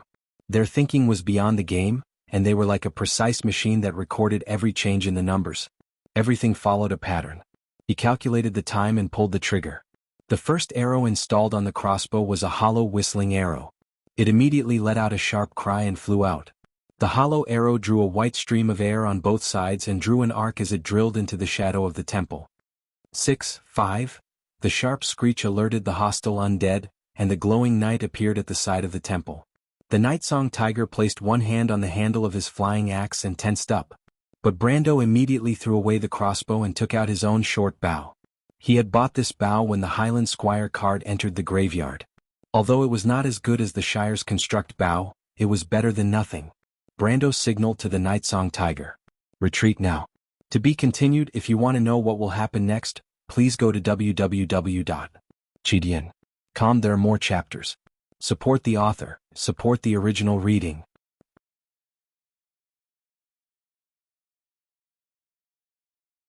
Chapter 158. The Spectre Knight had already noticed the commotion. It silently turned its horse around and pointed its spear at Brendel. The air in the dark was like a layer of ice that was wrapped in a layer of fog, forming a vacuum zone. Brando immediately pushed the Nightsong Tiger away and rolled to the other side. Asterisk bang. Asterisk bang. Asterisk asterisk bang. Asterisk asterisk bang. Asterisk asterisk bang. Asterisk asterisk bang. Asterisk asterisk bang. Asterisk asterisk bang. Asterisk asterisk bang. Asterisk asterisk bang. Asterisk asterisk bang. The Spectre Knight let go of its spear, and a 10-foot wide path appeared in the middle of the forest. Brando and the Spectre were no longer obstructed. Spectre's spear. Fuck. Did it have to use its ultimate skill right from the start? Brando could not help but curse. He wiped the cold sweat off his forehead. He was thankful that he had seen the Spectre Knight raise its right hand and knew that something was wrong. The Spectre's spear had the ability to pierce through armor, and like his White Raven sword, it had the ability to increase its attack range. If they had not dodged in time, he and the Nightsong Tiger would have been left with two cold corpses. The Nightsong Tiger was also nervous. He had only heard of the Spectre Knight in legends, but now that he was facing it, he realized that it was much more difficult to deal with than he had imagined. The Nightsong Tiger could not help but spit on the ground. He was almost middle-aged, but he still had to fight like a child. The world was changing fast. He could not help but look at Brando, but he saw that the young man was unfazed by the Spectre Knight's attack. The Nightsong Tiger could not help but suck in a breath of cold air. We can't beat it. The Nightsong Tiger was an experienced veteran mercenary, and he could tell the difference between the enemy and himself in an instant. He then shouted at Brando from the other side. But Brando only signaled him to be quiet. He raised his short bow with both hands. The young man could now clearly see the terrifying Spectre's appearance. It looked like a classic knight from Wone's paintings. It was covered in a layer of Gothic armor, and its entire body was covered in a layer of hazy light. Even the warhorse it was riding was no exception, but it was not a horse but a spectre. The knight's spear was like a long silver spear. It held the spear tightly in its hand, and the tip of the spear was pointed towards the ground. It was an illusion caused by the spectre's elemental essence. After coming into contact with the gold rank, be it warriors, mages, knights or other professions, they all began to more or less display the power of elemental powers. The Nightsong Tiger crawled up from the ground and tried to stop Brendel's next move, trying to pull him back. In the eyes of this mercenary captain, his lord, or rather his summoner, was simply crazy. They were no match for that monster at all. The power displayed by the Spectre Knight had far exceeded his understanding of the ordinary low-level gold-level powerhouses. But Brando turned a deaf ear to his shouts. The young man knocked a silver arrow, took aim and released the arrow. The arrow flew over the Spectre Knight's head in a stunning arc and exploded behind it. However, the silver ice mist only brushed past the Spectre Knight's left shoulder and formed a layer of white frost. Brando could not help but blush. He coughed to cover up his embarrassment. He just remembered that he only had weapon mastery and was no longer a level 40 archer. Even so, the Spectre Knight's movement was slowed down by the frost arrow. Although it was limited, the Spectre Knight's spear still missed its target, and a streak of silver light flew over their heads. The Nightsong Tiger turned around and saw the canopy of the trees behind him disappear, leaving behind only a bare tree trunk. He opened his mouth, unable to breathe. The mercenaries of Lopez were brave and good at fighting, but this battle was beyond his understanding. Was this guy a walking cannon? 3 seconds. Noticing that the Nightsong Tiger did not care about his archery, Brando breathed a sigh of relief. At the same time, his fingers once again knocked the bowstring of his short bow. The spirit spear consumed a lot of soul fire, and the Spectre Knight would enter cooldown after using it twice in a row. This was not the first time he had fought against this kind of undead, so he was well aware of the situation and could calm down. Brando straightened his short bow and extended the aiming time. The Nightsong Tiger thought that this action was no different from courting death, but Brando was like a statue. He only had 3 seconds. The second frostburst arrow missed, and the third frostburst arrow hit the Spectre Knight's waist. After the silver ice powder exploded, half of the Spectre Knight's body was shrouded in a gray mist. Brando saw that he had dealt 13 points of damage to the Spectre Knight. The damage was negligible to the Spectre Knight, but the frost on its armor increased the delay of its attack by 12.5%. The effect of the frost arrow was the same as what he remembered. Brando breathed a sigh of relief. Although the Spectre Knight was a spirit, its magic arrows were not physical attacks, so there was no penalty for losing them. It was a pity that the Elementalist Sister's levels were too low, or else the Spectre's attack speed would be reduced by at least half. But it was enough. He still had 4 arrows in his hand. It's actually effective? The Nightsong Tiger's eyes were sharp. Although he could not see the data as clearly as Brando, he could still see the clues as soon as the Spectre Knight slowed down. Nonsense, Brendel said in annoyance. He knew that this bastard would only drag him down if he stayed. But even so, we are still not its opponent, my lord. So, let's retreat. Compared to this guy, I'd rather fight the disciples of the Black Flames. The Nightsong Tiger shouted. Brando ignored the Nightsong Tiger and threw another bundle of green magic arrows to the Nightsong Tiger. The Nightsong Tiger caught it subconsciously and asked, "What are you doing?" "Nonsense, of course it's to help me. What are you doing here?" Although the Nightsong Tiger did not know what Brando meant, he could guess that Brando was dissatisfied with his previous performance. The Nightsong Tiger's face turned red, but he could not help but complain in his heart. He thought to himself, "Do you think everyone is the same as you, Sir Lord? To be able to face these terrifying human-shaped cannons without batting an eyelid, I don't know if this is audacious or foolish." But even so, the Lopez mercenaries who had been mercenaries for generations still worshipped courageous and valiant warriors. As for his summoner, he didn't say it out loud, but in his heart he was convinced of his strength. At this moment, Brando had already fired his 4th frost arrow in 3 seconds. This one hit the Spectre Knight's right shoulder and caused a thick layer of ice to form on its armor. The efficiency of the Spectre Knights had been reduced by more than 30%. Most people would have been happy to beat the Spectre Knights when they were down, but the young man did not say a word. He just dragged his mercenary leader and ran away. As soon as he left, the Spectre Knight and its mount turned around and sped up. This was not a normal pursuit, but a common skill used by knights and warriors, charge. Brando also activated charge. The man and the undead were like a black line and a silver line chasing each other in the forest. Although it was only for a moment, the scene was so beautiful that it was almost strange. It was as if on a still dark canvas, an eye-catching silver-white line extended infinitely along a black line. The picture was still, time was still, and everything was still, but the 2 lines kept moving forward. One was chasing and the other was escaping. When Brando stopped, the Nightsong Tiger was almost speechless. "My lord, that is charge, a knight's skill. As a veteran of the mercenaries of Lopez, don't tell me you don't know this?" Brendel glanced at him. "No, I mean, my lord, how did you know it would use charge at that time?" "Ah, I was in the mountains of Orgish. The main opponent of the hunters was the Spectre Knight. Didn't I tell you this story before?" Brando answered absent-mindedly. He was so nervous that he did not even know what he was talking about. It was a battle where he could lose his life if he was not careful, and to be honest, his heart was pounding with fear. He looked back and saw that the Spectre Knight had stopped almost at the same time. The elegant, almost pure, beautiful monster tightened its reins with its long, silver-armored gloves, and 2 pale flames lit up under its mask as it looked in Roland's direction. The look in its eyes seemed to be a question. "Who are you?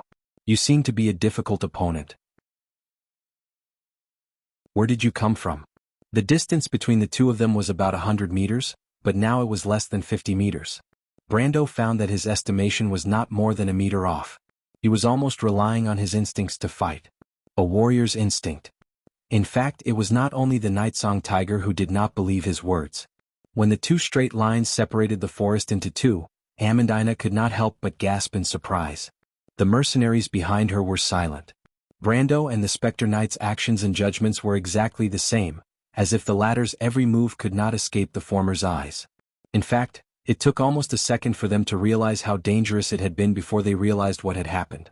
The Roman pursed her lips and looked in the direction of the battle with a glimmer of excitement in her eyes. If the younger generation of Karsuk's Highland Knight were all like this, then Erewhon would be one of the strongest countries in the world. Amandina took a short breath. This liar? But in reality, Brando was not as optimistic as she was. The Spectre Knight's speed was fast and its charge still had a cooldown of 1 minute. Its soul fire was also burning brightly, and its ultimate skill was far more than that. The young man stopped and gestured to the Nightsong Tiger to follow him. The two of them quickly made their way to the center of the valley, where rocks intersected with each other to prevent the Spectre Knight from using his horse. However, Brando did not retreat blindly. The effect of the Frostburst arrow was to buy him time. Now he needed to use the time that he had bought. Nightsong Tiger.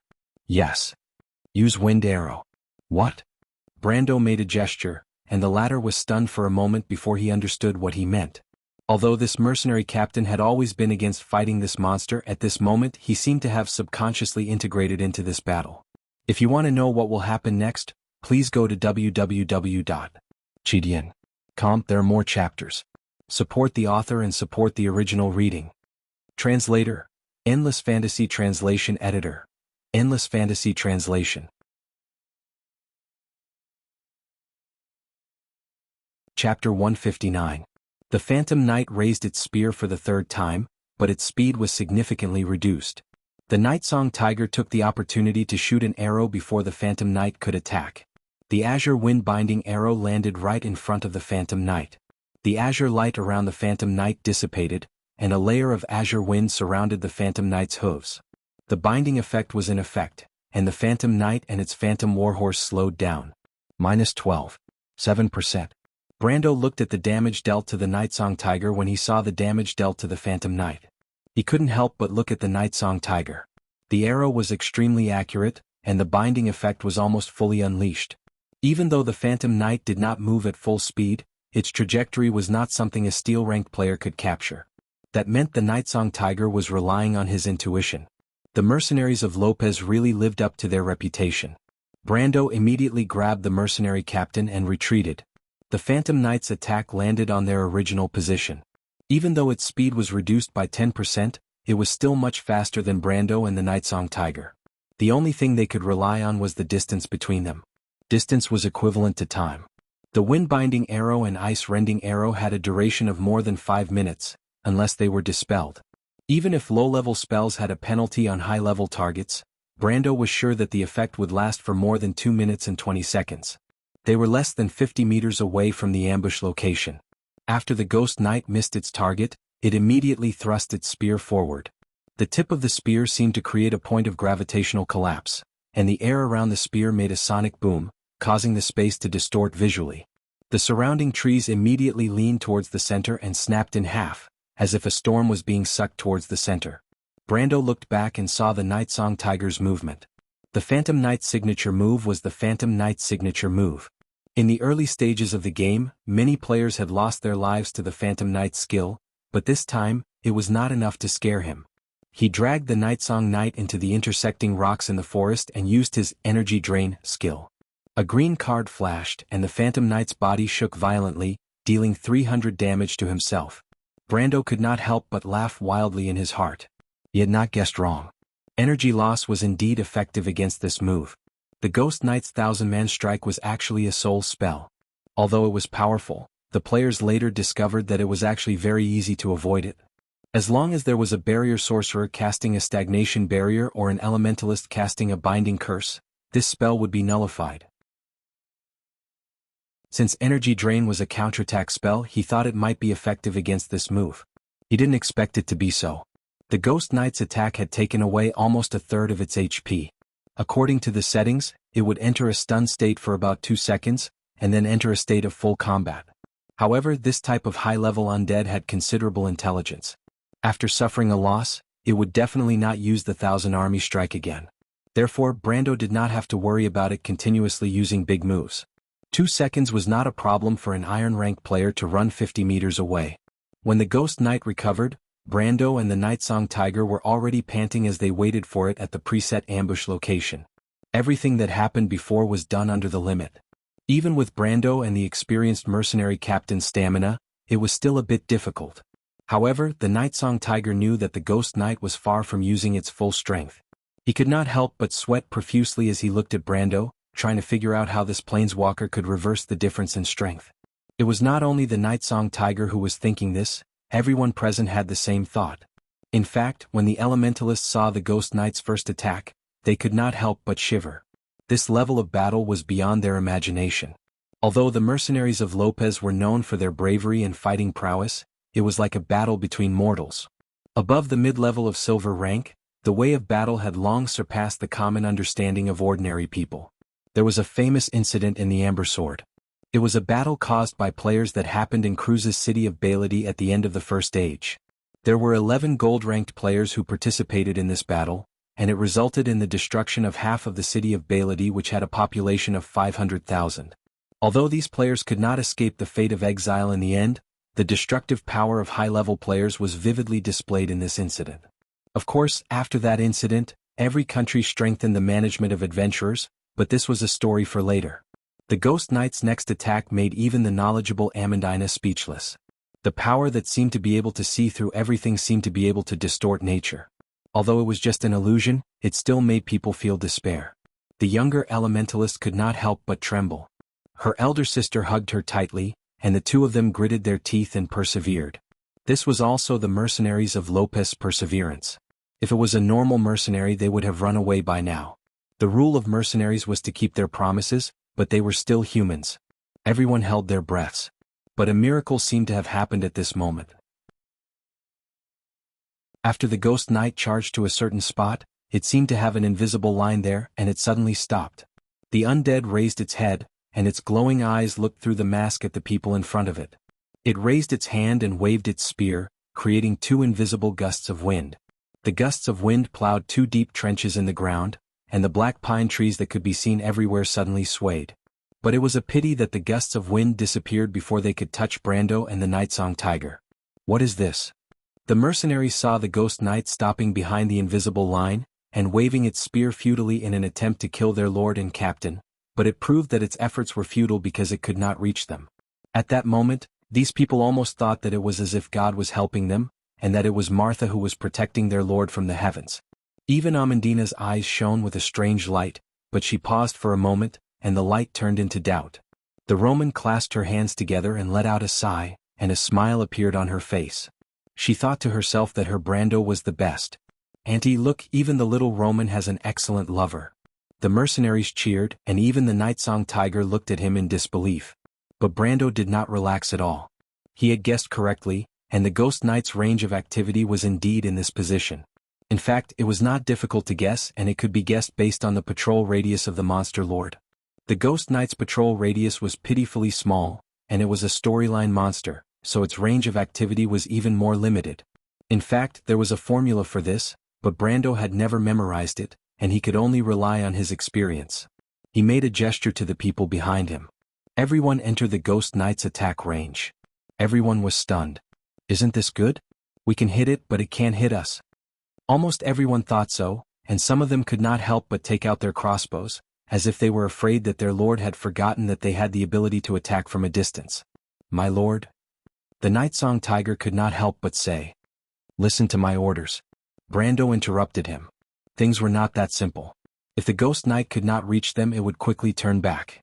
Even though it was a quest monster, it was not stupid. Under his insistence, even though the mercenaries were unwilling, they still followed his orders and entered the Ghost Knight's attack range. Fortunately, with the slowing effect of the frost split arrow, this terrifying undead creature's attacks became predictable. These experienced mercenaries were able to dodge a single gust of wind pressure. Brando knew that as long as it did not use the Thousand Army strike, even if the mercenaries of Lopez were in its attack range, it would not be able to do anything to them. It could only wave its spear in vain to show its presence. The mercenaries quickly realized this as well. Thus, the battle scene became very comical. The Ghost Knight was like a game of whack-a-mole, and the mercenaries were really like a group of rats, dodging around and occasionally retaliating with their ranged weapons. The only difference was that the Ghost Knight could never hit its target, and the mercenaries did not care about their image. As long as they could survive, it was enough. The Nightsong Tiger was stunned by the scene. If the Ghost Knight's terrifying strength was beyond his understanding, then the strange battle between the two sides had once again exceeded his understanding. He had been in the battlefield for decades, but he had never seen such a battle. Brando saw the Nightsong Tiger's expression and felt a little proud. He knew that in the past only a few people could decide the outcome of a battle. Knowledge was in the hands of a few people, and thus the thinking of war tended to be fixed. But he was different. He came from a more civilized world. At least half of his soul was like that. In that highly civilized society, universal education allowed everyone to have the right to think. Endless creativity allowed the players to develop endless tactics in this virtual world. In the era he lived in, there was a famous saying in the gaming industry: the more free the rules, the more difficult it was for the players. Players were always looking for ways to solve problems once and for all. They did not adhere to the rules, and used all the resources and advantages available to them to defeat the enemy. Brando was confident in this point. It was as if he represented the wisdom of the entire human race. Looking at this world from a different height, it was a world full of suffering and struggling to move forward in the darkness. He did not say anything and handed the remaining frost arrows to the Nightsong Tiger. He believed that the old mercenary knew when to use the debuff on the Ghost Knight. The frost arrow was one of the most commonly used magic arrows, and the mercenaries of Lopez should know how to use it. The mercenary captain was stunned. "My lord. If you want to know what will happen next, please go to www.gdn.com. There are more chapters. Support the author. Support the original reading. You're tuning in to the Han Lee's Wuxia Chronicles YouTube channel. We're so grateful for your support, and don't forget to subscribe to join us on this incredible journey through captivating stories.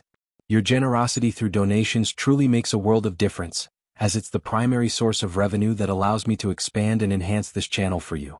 Thank you from the bottom of my heart for being a part of this adventure.